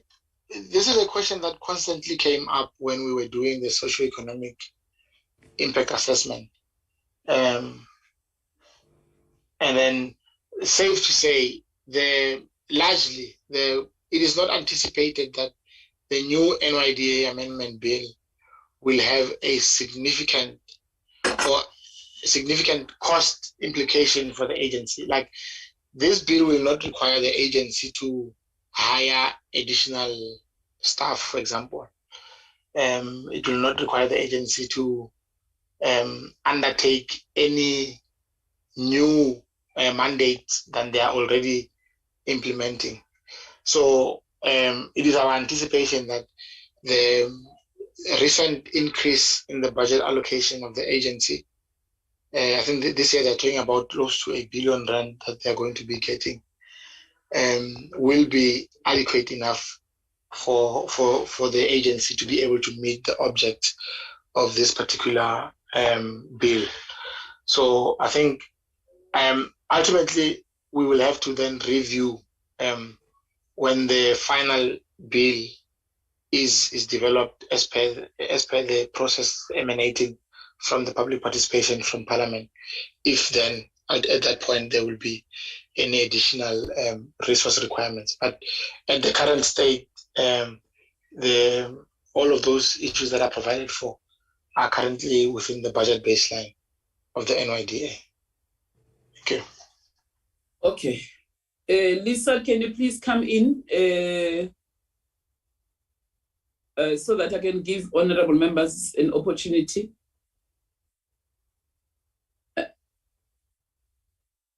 Yeah, you can speak, Lisa.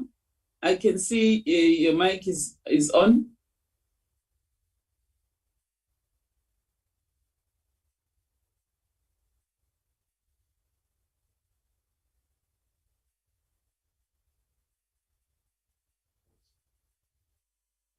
What's happening now?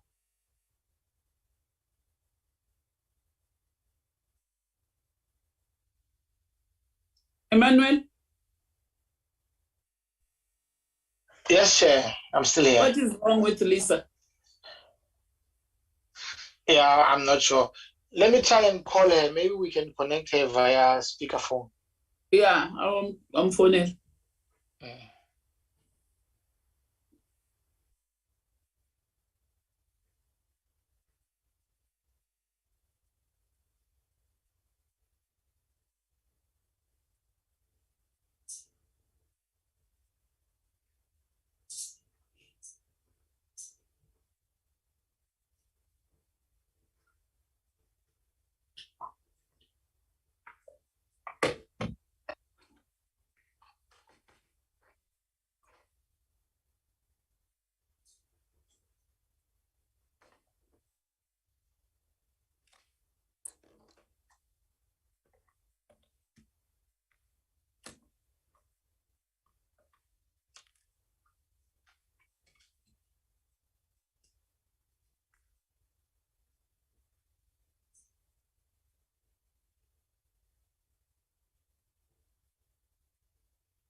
Even ask our tech guys.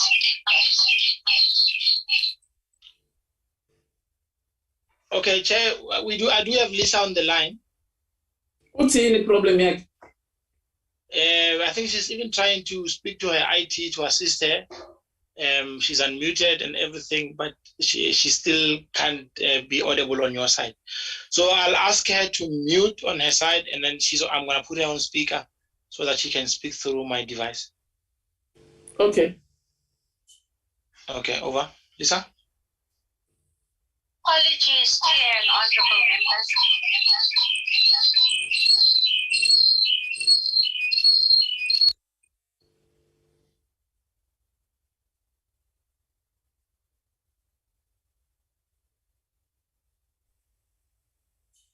Okay, I've asked her to just reduce her volume on her side.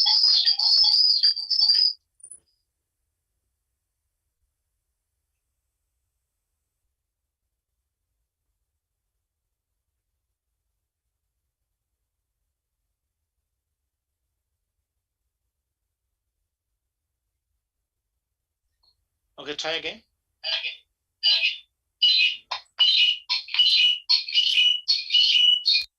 Mamela, Emmanuel,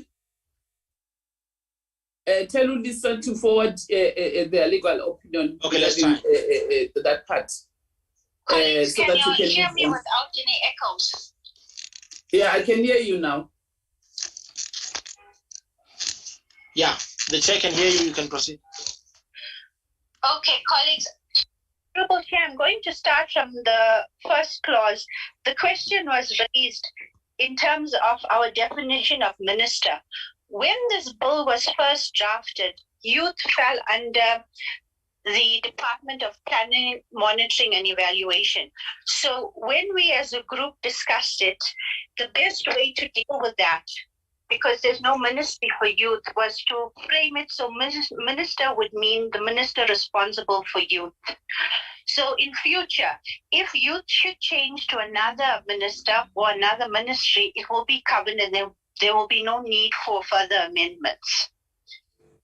So that was clause 1, the definition of minister. Then there was amendment of section 3 of Act 54 of 2008. This is clause 2, the amendment to section 3. And I hope I've captured it correctly. But the question raised was the issue of who makes policy. Now, when it comes to the Office of the Chief State Law Advisor, we don't comment on the policy directives of the executive. We only look at it from a constitutional standpoint, and if the decision and the application will be constitutionally sound. In the current Act, under Section 3, the objects of the agency is listed as 3B, develop guidelines for the implementation of an integrated national youth development policy and make recommendations to the President. And in the bill, the department has decided to put under Clause 2, the amendment to Section 3, the objects of the agency are to initiate, design, and pilot youth development programs to be implemented by the agency in collaboration with organs of state, private sector, and civil society organizations.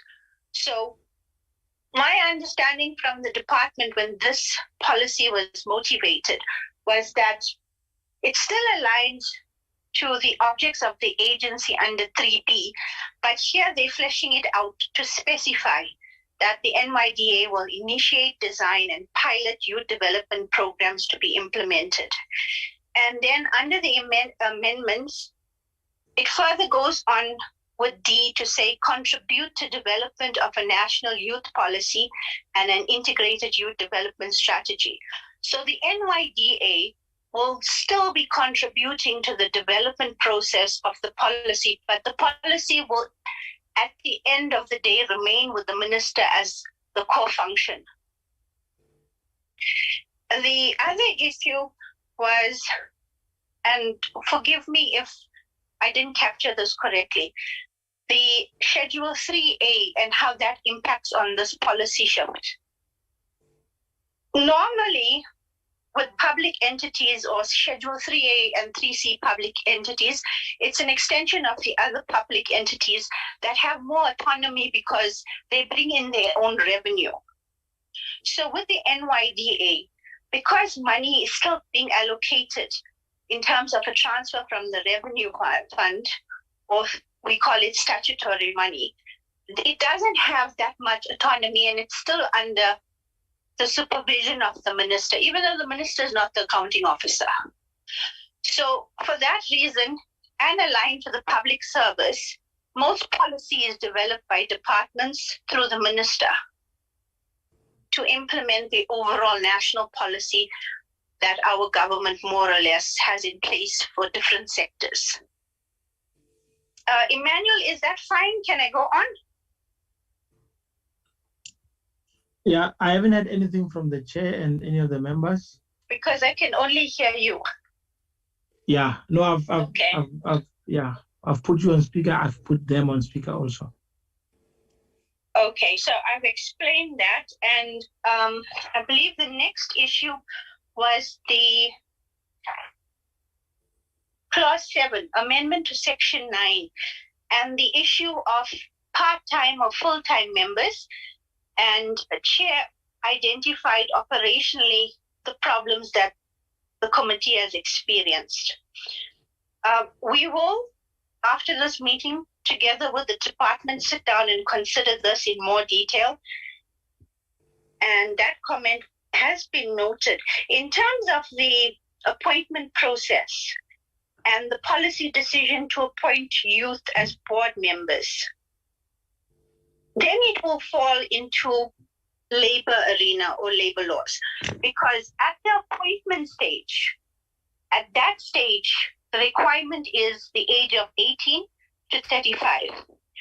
Once Parliament acknowledges and finally decides who's the members of the board, then labor kicks in. And that contract of employment will say you are there for a term of 3 years or 5 years. If during that time, I don't know if I can make this as a joke, if during that time you move from being a youth to an older person, and no offense on that, but from a youth to an older person, you will still be covered in terms of labor law. And that was my understanding of the department's perspective. Chair, I believe you also covered that. The amendment to section 10, I've noted that at this stage, the committee does not agree with the policy where Parliament has been removed as playing a role in vacancies and appointment. We will consider that with the current act, together with the department. This is, like I'm saying, I'm referring to the appointment section 10, the amendment to section 10. When you fill a vacancy, I agree, Chair, and maybe we need to just stipulate or explicitly say it in the amendment. If Lisa is serving a term of 3 years and heaven forbid something should happen after 1 year, the person that's appointed to fill my vacancy must be there for the remainder of my term. I believe that's the understanding that I've gotten from the discussions today. We can strengthen that together with the department. And amendment to section 17, where the board may delegate any of its powers or assign any of its duties to the chief executive officer or committee referred to in section 12, the chair raised the issue of if the board can't correlate, or if the board, correlate, or if the board is not functional. It is very important to consider the issue raised by the chairperson that we still need an accounting officer. And that point is also noted, and we will discuss together with the department what's the best policy decision to move forward with that. Chair, amendment to section, well, the arrangement of sections. We don't say rearrangement of sections because we're guided by the legislative drafting practices, and we use Thornton, who is this author that more or less gives us a guide on how we should use the terminology. And the language is archaic, but this is the standard way we amend the arrangement of sections. Because in the bill, in the act, the different sections is under arrangement of sections. So we say we are amending the arrangement of sections. I think, Chair, I hope I've covered everything. Thank you for giving me the opportunity to speak. And I do apologize for my technical difficulties on this side. I will sort this out before the next meeting. Thank you. Thank you very much, Lisa. Thank you very much. I now hand over to honorable members to ask clarity-seeking questions.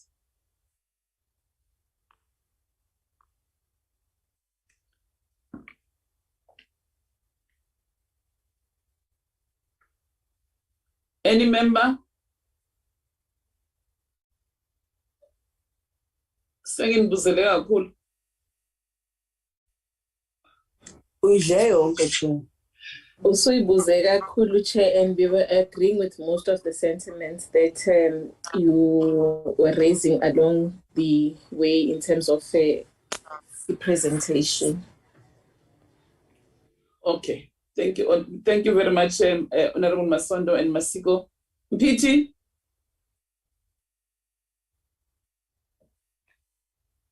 Honorable Mpiti?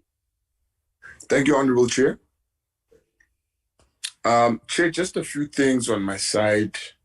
Yeah. Look, Chair, I've looked at the proposed amendment. And I think there's obviously quite a lot of things that I would like to say, but I think some of the things have been covered. But just some comments that I'd like to make. The first one, around the policy point is just merely to say that, the young people of this country hardly have, other young people deciding what their policy should look like. And I think the taking away of policy formulation, in the least, in my view, is something that I think is a mistake, and that I think needs to really be reconsidered. And I think young people need to, through the following process with the public hearings, need to speak on, because in my view, young people must decide what their policy program should look like, should decide what type of policies they believe government should have. The ability to innovate what is no longer working is one of the most important things for young people. And so I just think, that particular component is really unfair to do, to amend the particular legislation, because you can go to any department in the South African government. There's none really that is dedicated for the youth and that is run by the youth, and so now when this happens to the one agency that has young people who understand the context of what it means to be young and the challenges of being young, and now they are not even able to formulate policy, I think is a bit of an issue for me. And then I'm sure the other ones have been covered by my colleagues, but I honestly don't get the increasing of the board members to 10. I think that's firstly, a continual waste of money, of the taxpayers' money. I think the board has been operating all these years. So to increase it to 10 board members, there's just no rationale in my head for that. It just completely doesn't make sense. I think it needs to be removed. I don't think it should be part of the amendment, because it serves no purpose but to increase the number. For what reason? We must convince each other with our arguments, and we must win with the argument. We can't be trying to systematically engage and engineer a political process of debate and facts. So I just don't feel the argument we received from the presenter was necessary in terms of decision making, and that being the reason that there's 10 board members. I'm uncomfortable about the interim board. I'm uncomfortable that the minister decides it. I don't think that process should be there. I think it needs to be formulated in a different way. I'd like to just look at the consultation aspect quickly. I read the report, and I just want to go to the political formations, and I see the political formations that were engaged. Can we just get an explanation? When did that engagement happen? How did it happen? Who was present? Because, I'm seeing certain names there that I'm 100% sure were not engaged. So I'd like to understand that. And if it is not the case, people that are listed there as being engaged must be removed if they were never engaged, because that report is then false. The next one, Chair,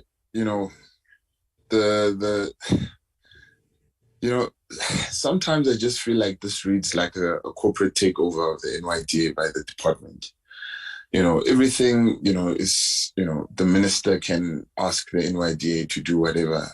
I mean, this is an institution for young people. So why does it feel like it's being taken over, and, young people can no longer have, a space in which they decide their future? It just sounds to me as though it's just another thing that young people are losing.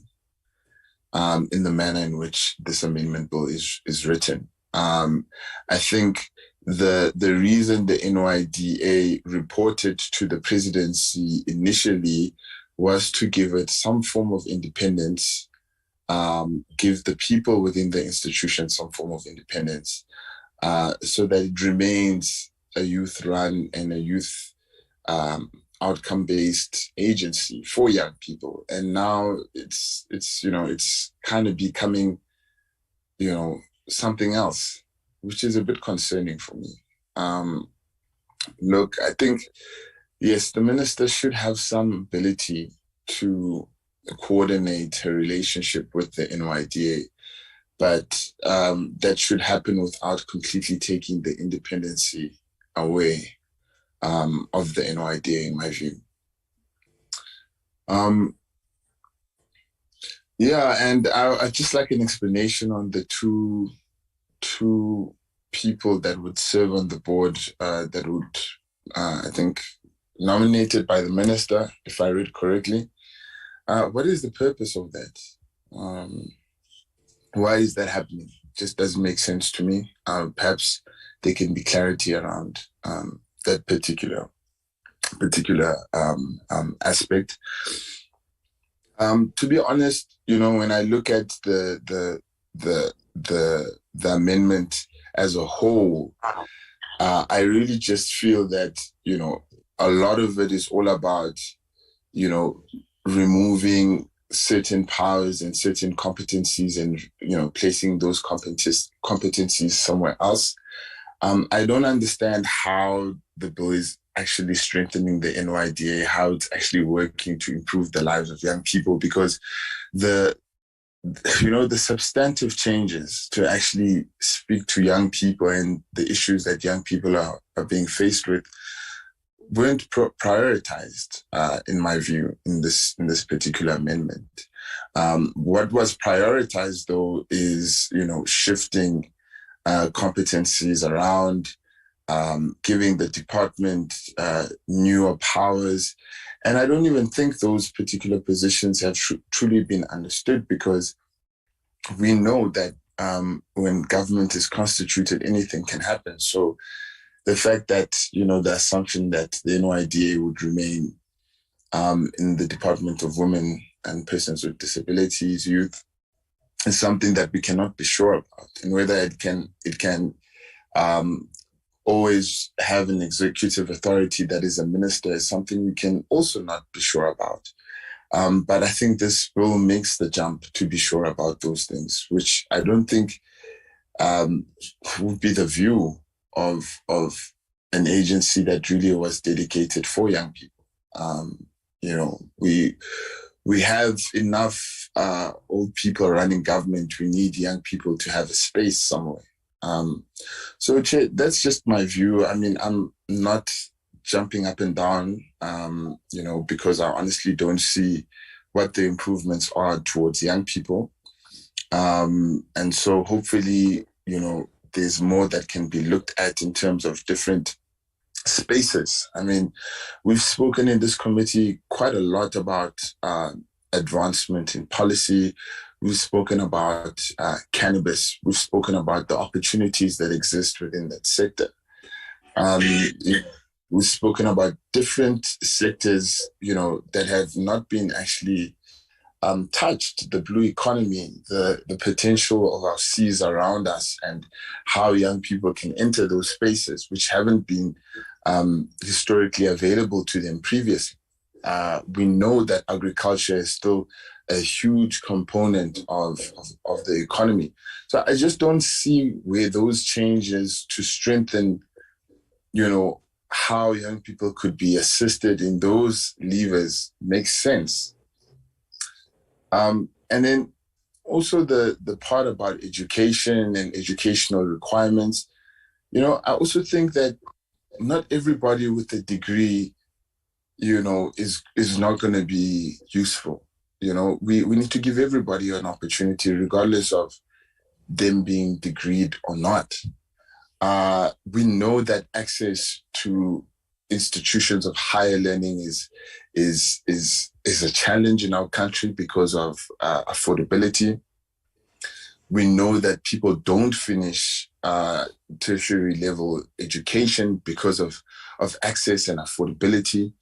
And so why now do we want to block out the majority of young people that actually do not have, tertiary level education from being part of this institution? It just doesn't make sense to me.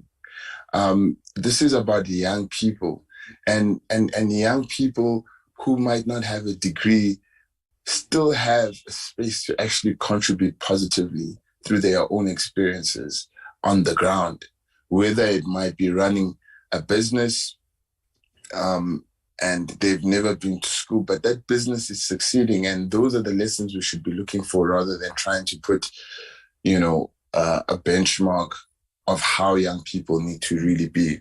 I think that's really, really something we have to consider quite strongly, because we don't have those type of rules for members of parliament. We don't have those rules for councillors, local government councillors. We don't have those rules to become a minister or a deputy minister, or to even become the president. So why do we have to really be so technical when it comes to young people is really something that is concerning to me.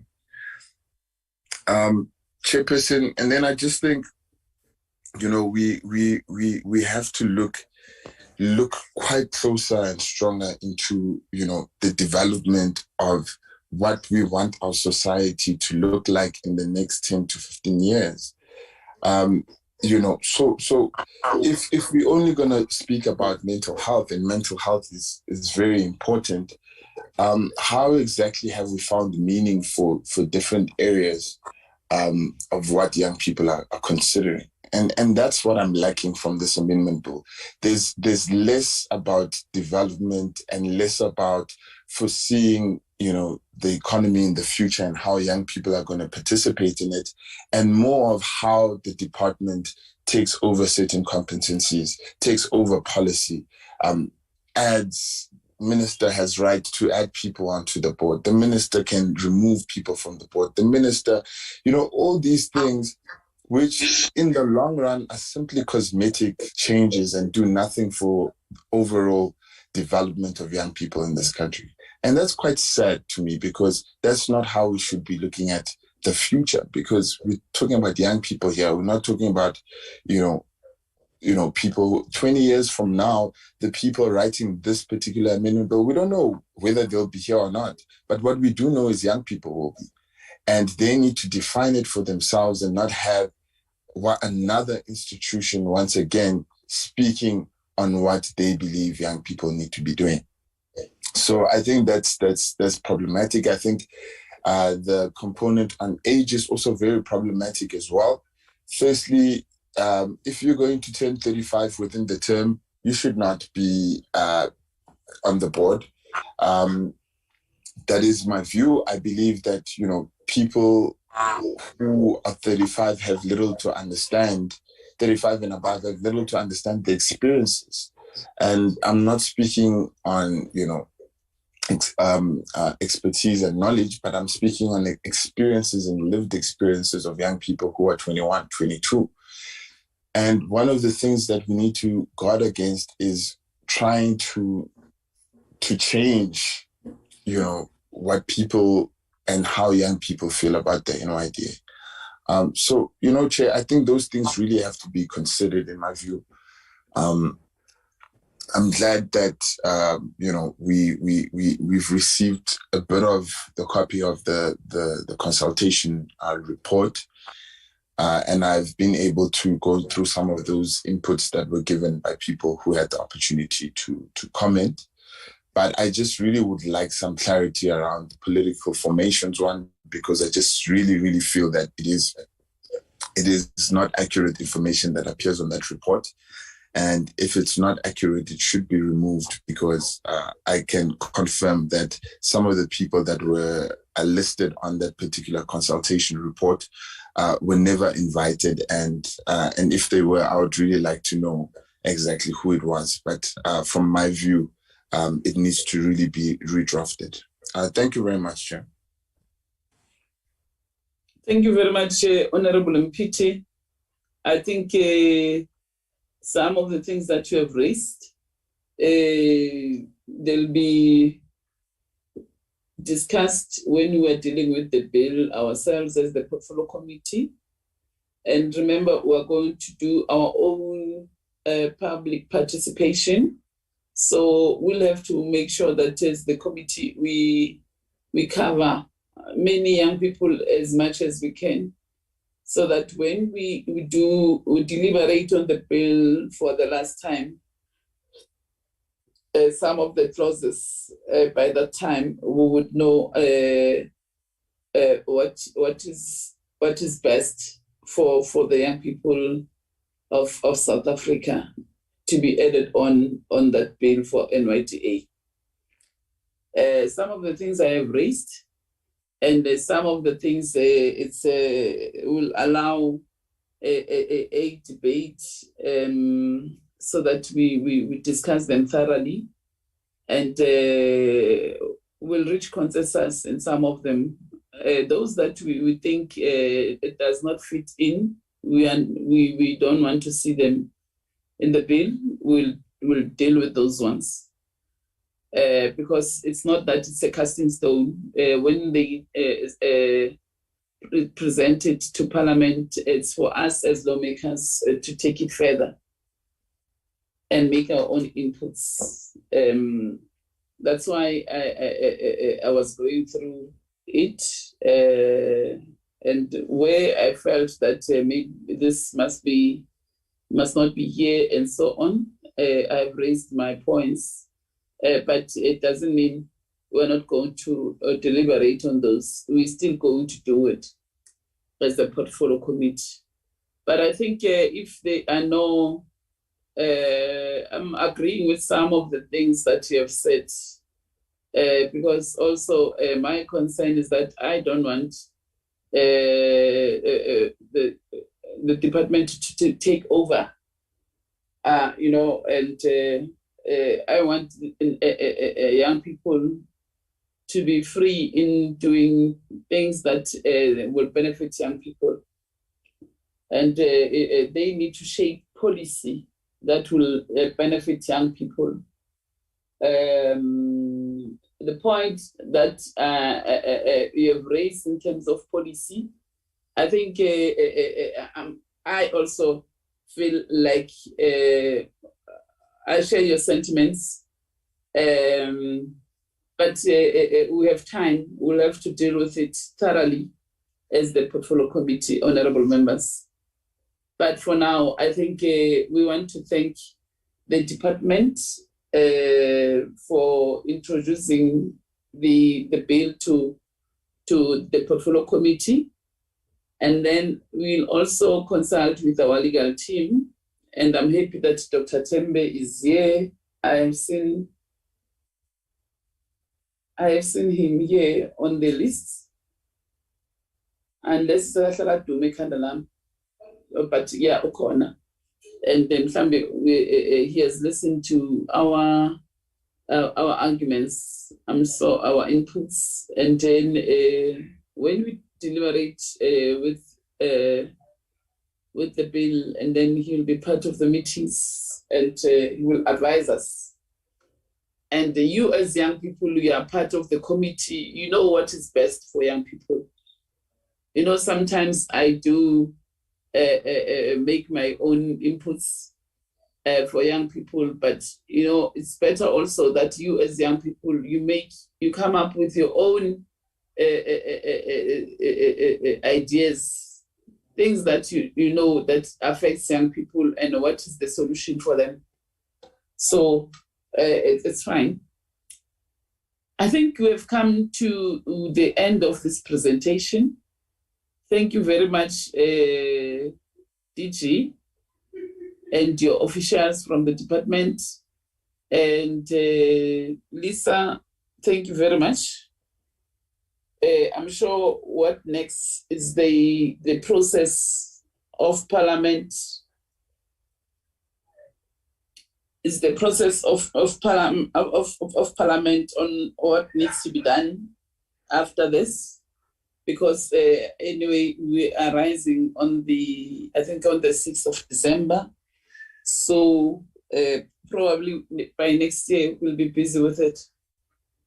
So for now, I think we're done with the bill. Neliswa, I'm not sure whether you are ready to tell us what you, from here, what's next.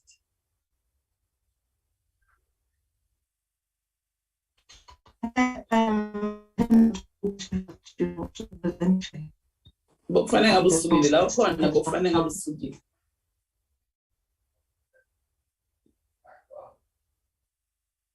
Neli, angizange nokuthi uthini mina. No, I was saying I'll hand over to Kashifa, going to present the document that we drafted in terms of the way forward. Kashifa? Yes, Chairperson, I can just ask Lisa to put on the screen for us the document that was prepared for Chairperson and members. Chairperson, I'm just checking with the department and the NYDA and the rest of the officials will be part of the meeting now, or is it just for the committee itself? Oh, okay. So you want them to leave us? It's up to Chairperson and the committee to decide, but this would, the next part is literally about the committee deciding the way forward. So it's an internal process. So it's not really for the department or the NYDA. We can always inform the department and the NYDA after this what the outcome was in terms of the committee's decision in how they will proceed. So they can leave, Chair. Okay, they can leave. Okay, it's fine. You can leave NYDA and the department. Very good, Chair. All right. Thank you, Chair. Thank you, Chair. Thanks, Chair. Babundlela ukhona. Chair, I'm always here listening attentively. Okay, sharp.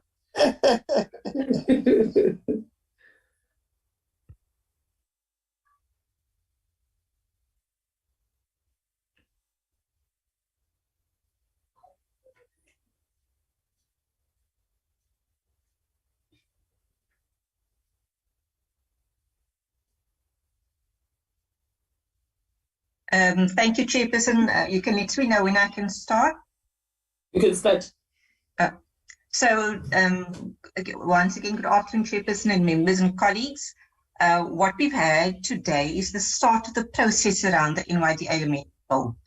In the document that I sent members, I just gave a broad outline that this bill is a Section 75 bill. It's an ordinary bill, not affecting provinces.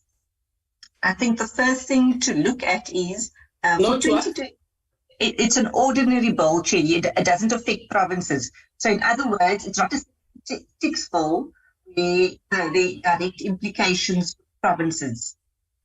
Usually with the 76 bill, if I take, for example, some aspects of the children's bill, the matters pertaining to conditional grants where monies have to go to provincial departments, so there's a direct impact on provinces. In this case, for the NYDA amendment bill, it's a Section 75 bill. It's an ordinary bill. But we will have the legal team give more explanation to members in that regard. For now, we will look at one, the process. Now that we've had the introduction from the department, where do we go to from here? The next step is to look at the advert. In terms of when we advertise and for how long. Given the interest that we've had just around the appointments, we do know that the bill, even though it's very technical in nature, would have lots of interest. So that means it's deciding for how long you want to advertise the bill. December is not a good time. So we would look at towards the end of January and February, and then probably for 30 days. So it's again, the committee will need to give guidance. Do you want 30 working days or 30 calendar days? In the advert itself, we would need to look at how would you want to receive submissions. Given again the huge interest, maybe a separate email in which we specify in the email where written submissions can be sent. And again, given the volume that we looking to get, we could also have an option of that online Google form. So it's two opportunities. One, with the online Google form like we did previously with the CGE adverts, you can send it via WhatsApp. The person logs in and then places their submission directly there, or alternatively, they could email. And again, we need to take into consideration the parliamentary program and possible changes to conclude the bill. So when we looked at the program for next year, Chairperson and members, from what I see, members come back from their constituency the end of January, then you have training, and then the first week of February is again training stroke committees. You have 2 sets of recess, but the longest recess period from what I've seen is from mid-June until August. That's your longest, your 10 weeks. And in February, you've got SONA and budget. By end of March, April, May, we'll be dealing with our annual performance plans and budget votes. I think the other important thing to mention is for 2023, the committee has 2 bills, the NYDA Amendment Bill and the Council Bill. And they both, as I said, Section 75 bills, they're ordinary bills that do not affect the provinces. We're still waiting to hear about the Council Bill. I know Nelisa had emailed again the department on Friday to request an update in terms of where this bill is, because we haven't seen it tabled in the ATC. Nelisa, if you could just go down. So again, like you've heard now what the NYDA Amendment Bill is and its purpose. If you want to move further down, Nelisa, to the end of the page. Nelisa, can you move down, please?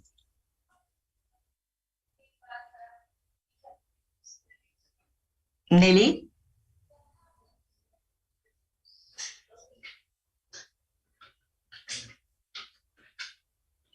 Nelisa, please can you move to the next page?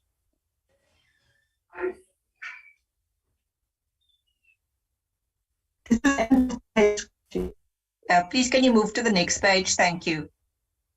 So, as I said, in terms of the Council Bill again, from what has been published on the department's website, the Council Bill is still also very technical in the Section 75 bill. So in terms of 1, the committee needs to give guidance in terms of the advert. 2, in terms of public hearings, there's one of 2 options.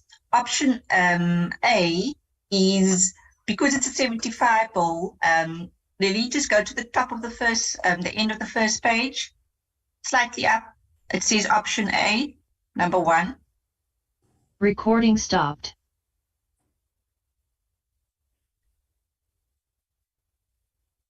I think we've just, but I'll continue until Melissa comes again. For Chairperson and members, for option A, Section 75, we run the advert, it's run for a month.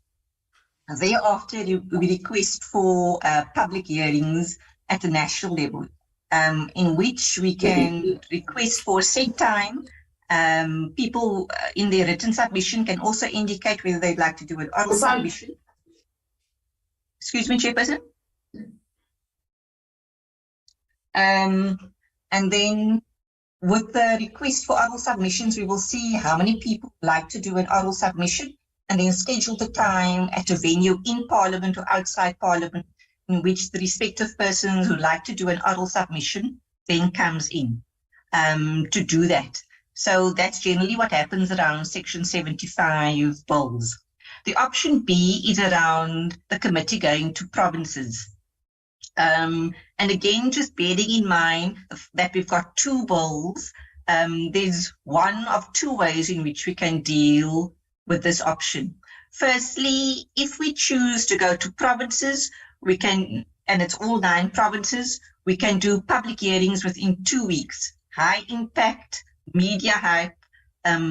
We set 2 weeks aside and we get all our public hearings done. And that can be done at the same time in which we have our advert out.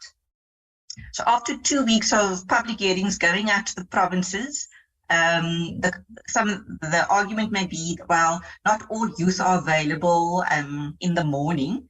So we can say, yes, we have sessions in the morning. If you have a plenary in the afternoon, you attend your plenary no matter where you are in the province. And then we do a second session again from 6 to 8 in the evening to accommodate those who are working or at university. So that's if we do 2 weeks, 9 provinces. High impact, and we get everything done. At the end of the advert, when that's completed, we can still see who requested an opportunity for an oral presentation who we did not get in the provinces. So then we can still do, on top of the public hearings within 2 weeks, national public hearings at Parliament. The other option is to go physically out on a weekend to provinces, all 9 provinces, but that will take you at least 2.5 months or 2 months. Because if you're going to go to all 9 provinces, you're only allowed to be leaving on a Thursday afternoon to start on a Friday, Friday afternoon, Saturday, Sunday, Monday, and then come back by Tuesday. That second option, going to all 9 provinces, would take 2 months. With Recording that in option, progress. it's important to bear in mind, if we're going to have the council bill, how are we going to manage the time between the two? We know your 2023 is a very tough year because there's lots of things that members would need to finish and complete. It's the year before elections. So if there are timelines in which we need to finish these bills, practically, for example, if you opt to do provinces, we will not be able to go and do both bills to all the provinces every weekend, because that means you'd be traveling for 4 months every weekend.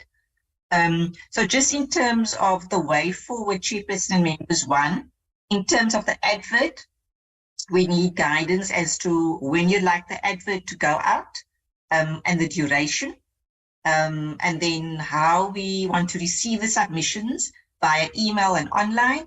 And then secondly, in terms of public hearings, 1, do we do it national? We invite people to do come and make oral presentations, or in terms of the option B, if you go to the provinces, it's either 2 weeks high impact, we get all the provinces done, or otherwise the more extended one, which is over 2 months. But looking at how we need to complete what we need to do, from the time we do the adverts to the public hearing, then we still need to consolidate all the written submissions. Once we consolidate submissions between myself,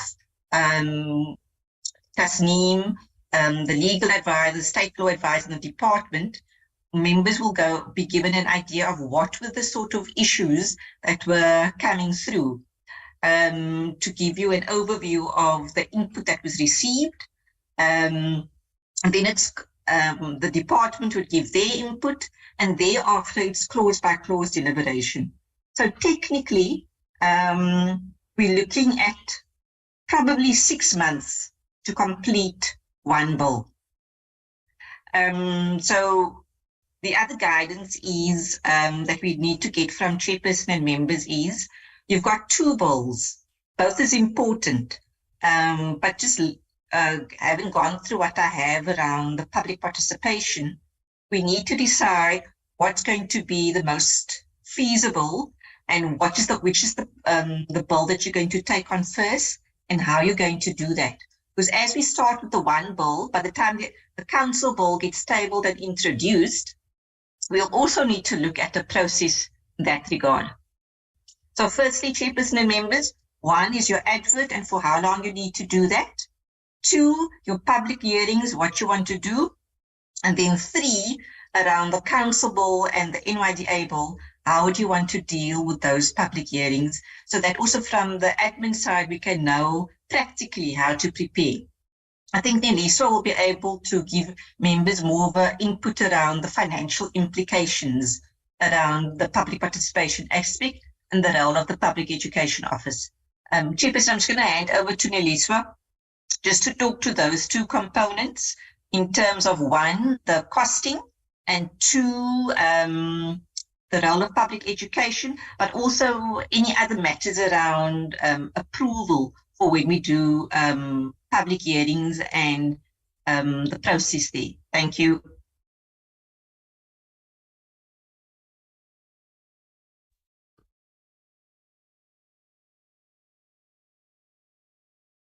Nelisa, if you can just let members know about the costing, the public education, and the impact around the parliamentary program and how we need to get approval for doing public hearings. Thank you.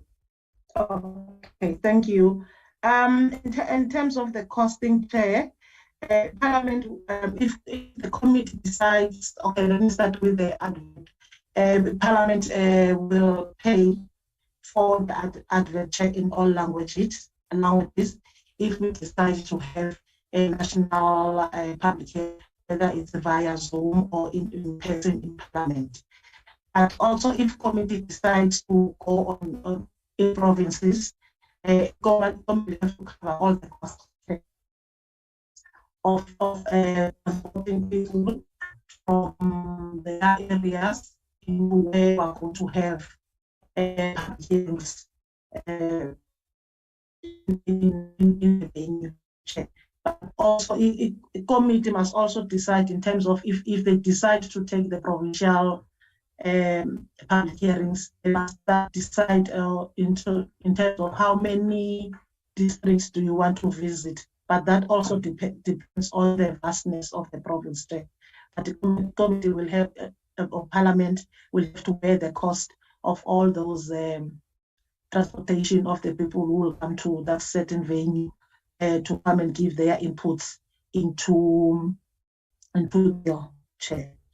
In terms of organizing or mobilizing people to come and attend the public hearings at the provinces, there is public education.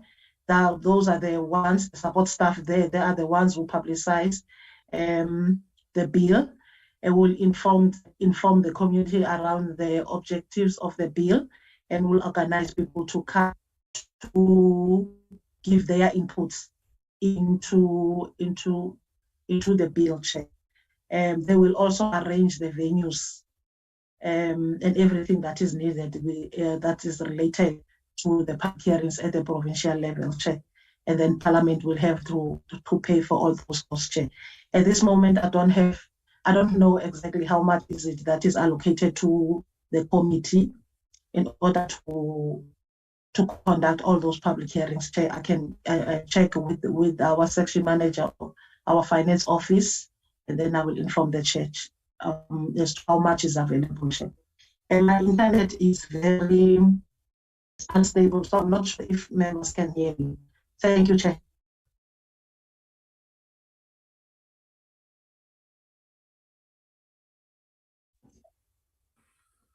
Okay.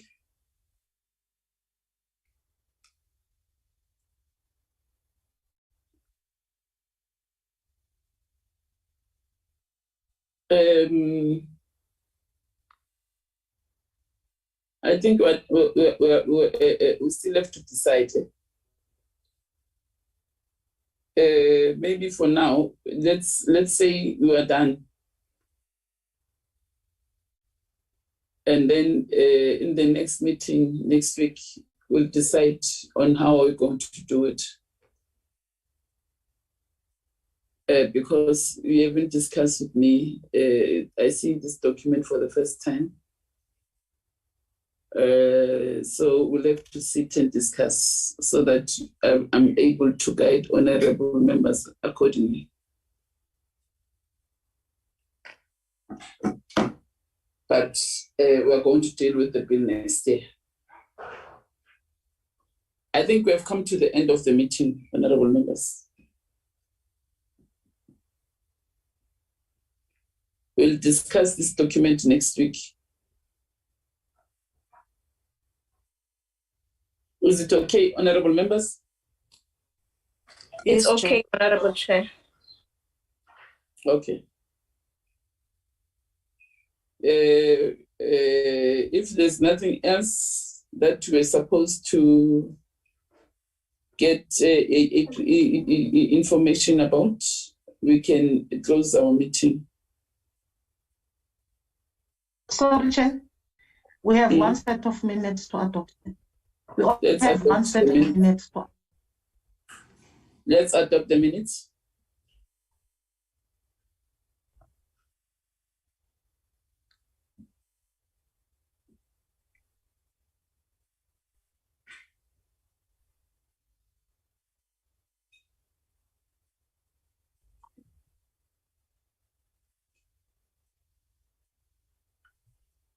Minutes of the 15th of November, 2022. Consideration and adoption of the committee's draft supplementary. No, we've dealt with this one. Yeah. And of the filling in of the vacancies in the CGE, briefing by the Secretariat on the National Council on Gender-Based Violence and Femicide, and briefing by the Secretariat of National Council on Gender-Based Violence and Femicide.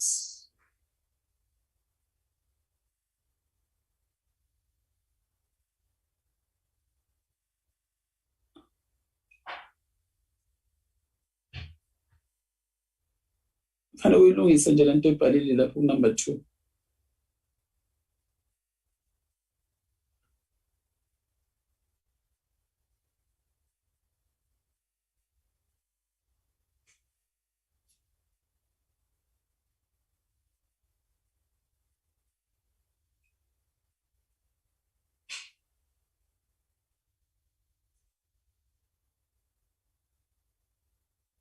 After femicide, I think fanele ungene and the update on the program.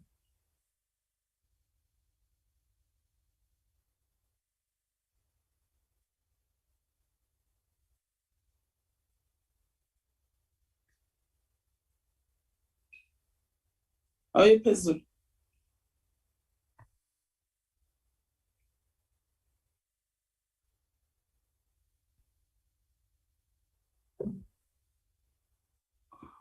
Oh.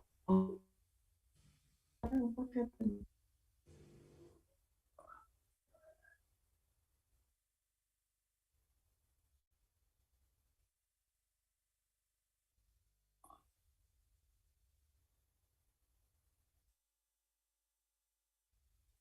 Gender-based violence and femicide.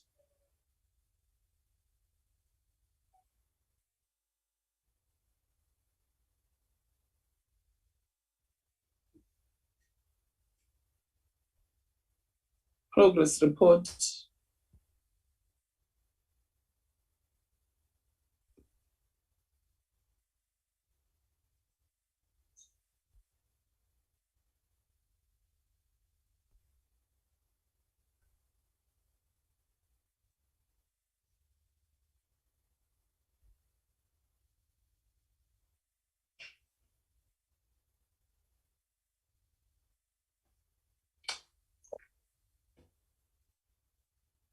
Suicide related progress report.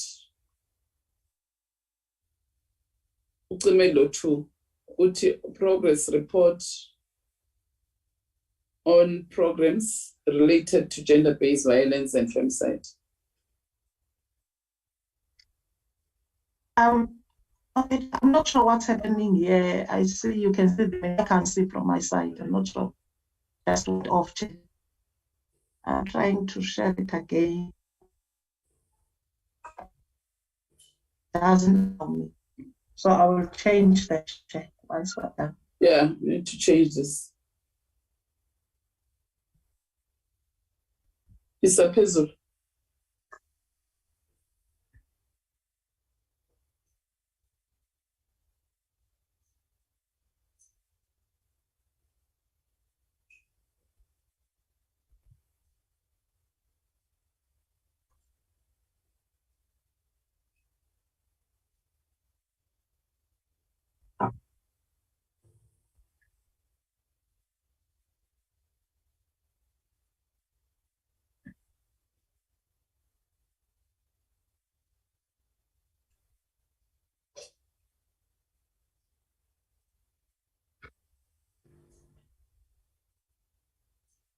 Is it a National Council for Gender-Based Violence and Femicide, or is it National Council on Gender-Based Violence and Femicide?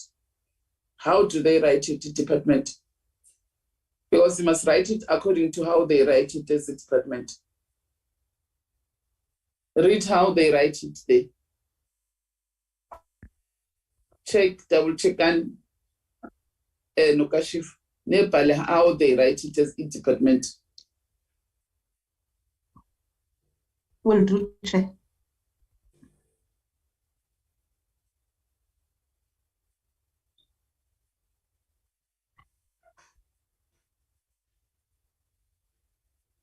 Labo related, finally we want to pum. So you need to restructure this thing, which is briefing on what? Chairperson, that's correct. It's National Council on Gender-Based Violence and Femicide. Okay.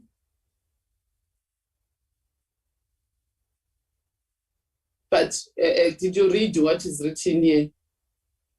On progress report related to programs related to...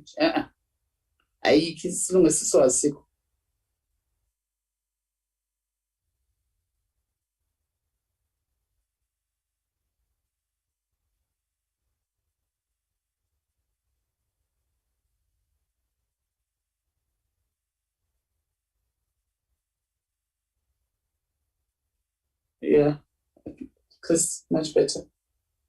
Sound better.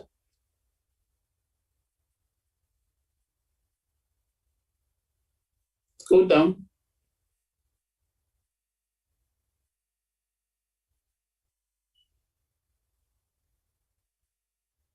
Go up next.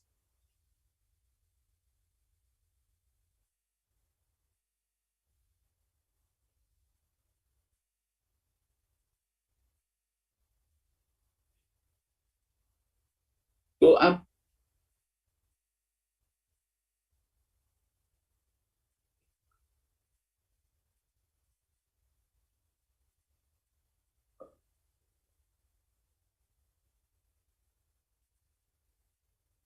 Qhubeka nelisi uye phezulu.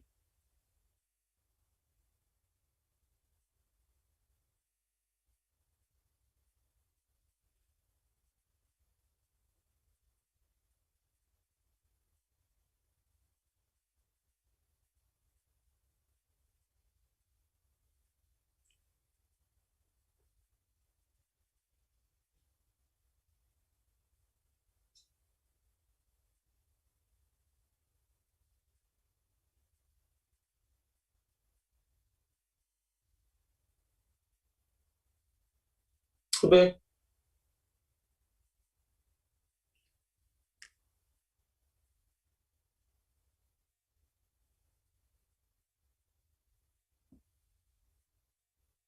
You can go and clean spelling errors and grammatical errors at your own time. Tina, sifuna ukubheka nje ukuthi lo 6.2 akaye phansi.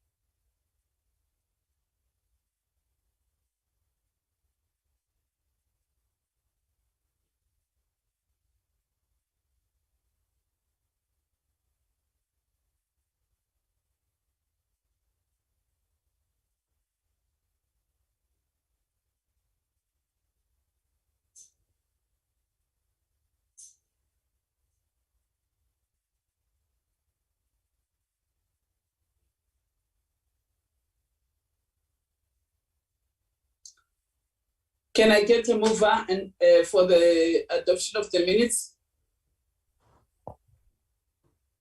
Hi, Jim Peter. I move for the adoption. Thank you very much, Honorable Mpiti. Can I get a seconder? Masondo. I second. Okay, the minutes of the 15th of November 2022 has been duly adopted.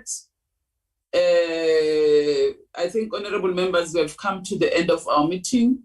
See you at 2 o'clock. The report that you're going, Lungisa Lokeres, we are born in July at ANZ Redcon. So Lungisa Lab.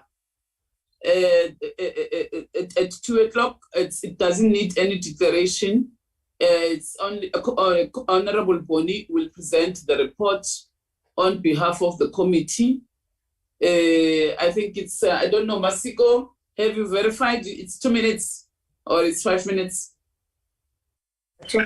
Thank you, Honorable Chair. I've verified it's 2 minutes. Okay, so Honorable Boni is going to read our report as is. Honorable Boni, I'm sure yesterday after as I've spoken to Kashifa, they've sent you the report. So you will represent us correctly, so I know. Honorable members, did you receive the report, Honorable Boni, yesterday? Yes, Chair. Yes. Okay, thank you very much. Yeah. Just a quick one. So you did indicate there's no declaration. So it's only Honorable Boni that is going to speak, right? Yes. Just yeah. It no declaration, no what. It's only that we're just being specific. So Honorable Boni will just read the report, and the chairperson, the chief whip, will say will request that the House report adopts the report, and then it passes. It's just formality according to parliamentary processes.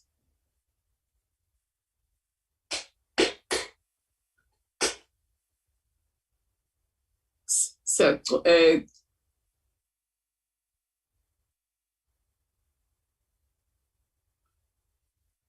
yeah, Lungisa Lab home-based care.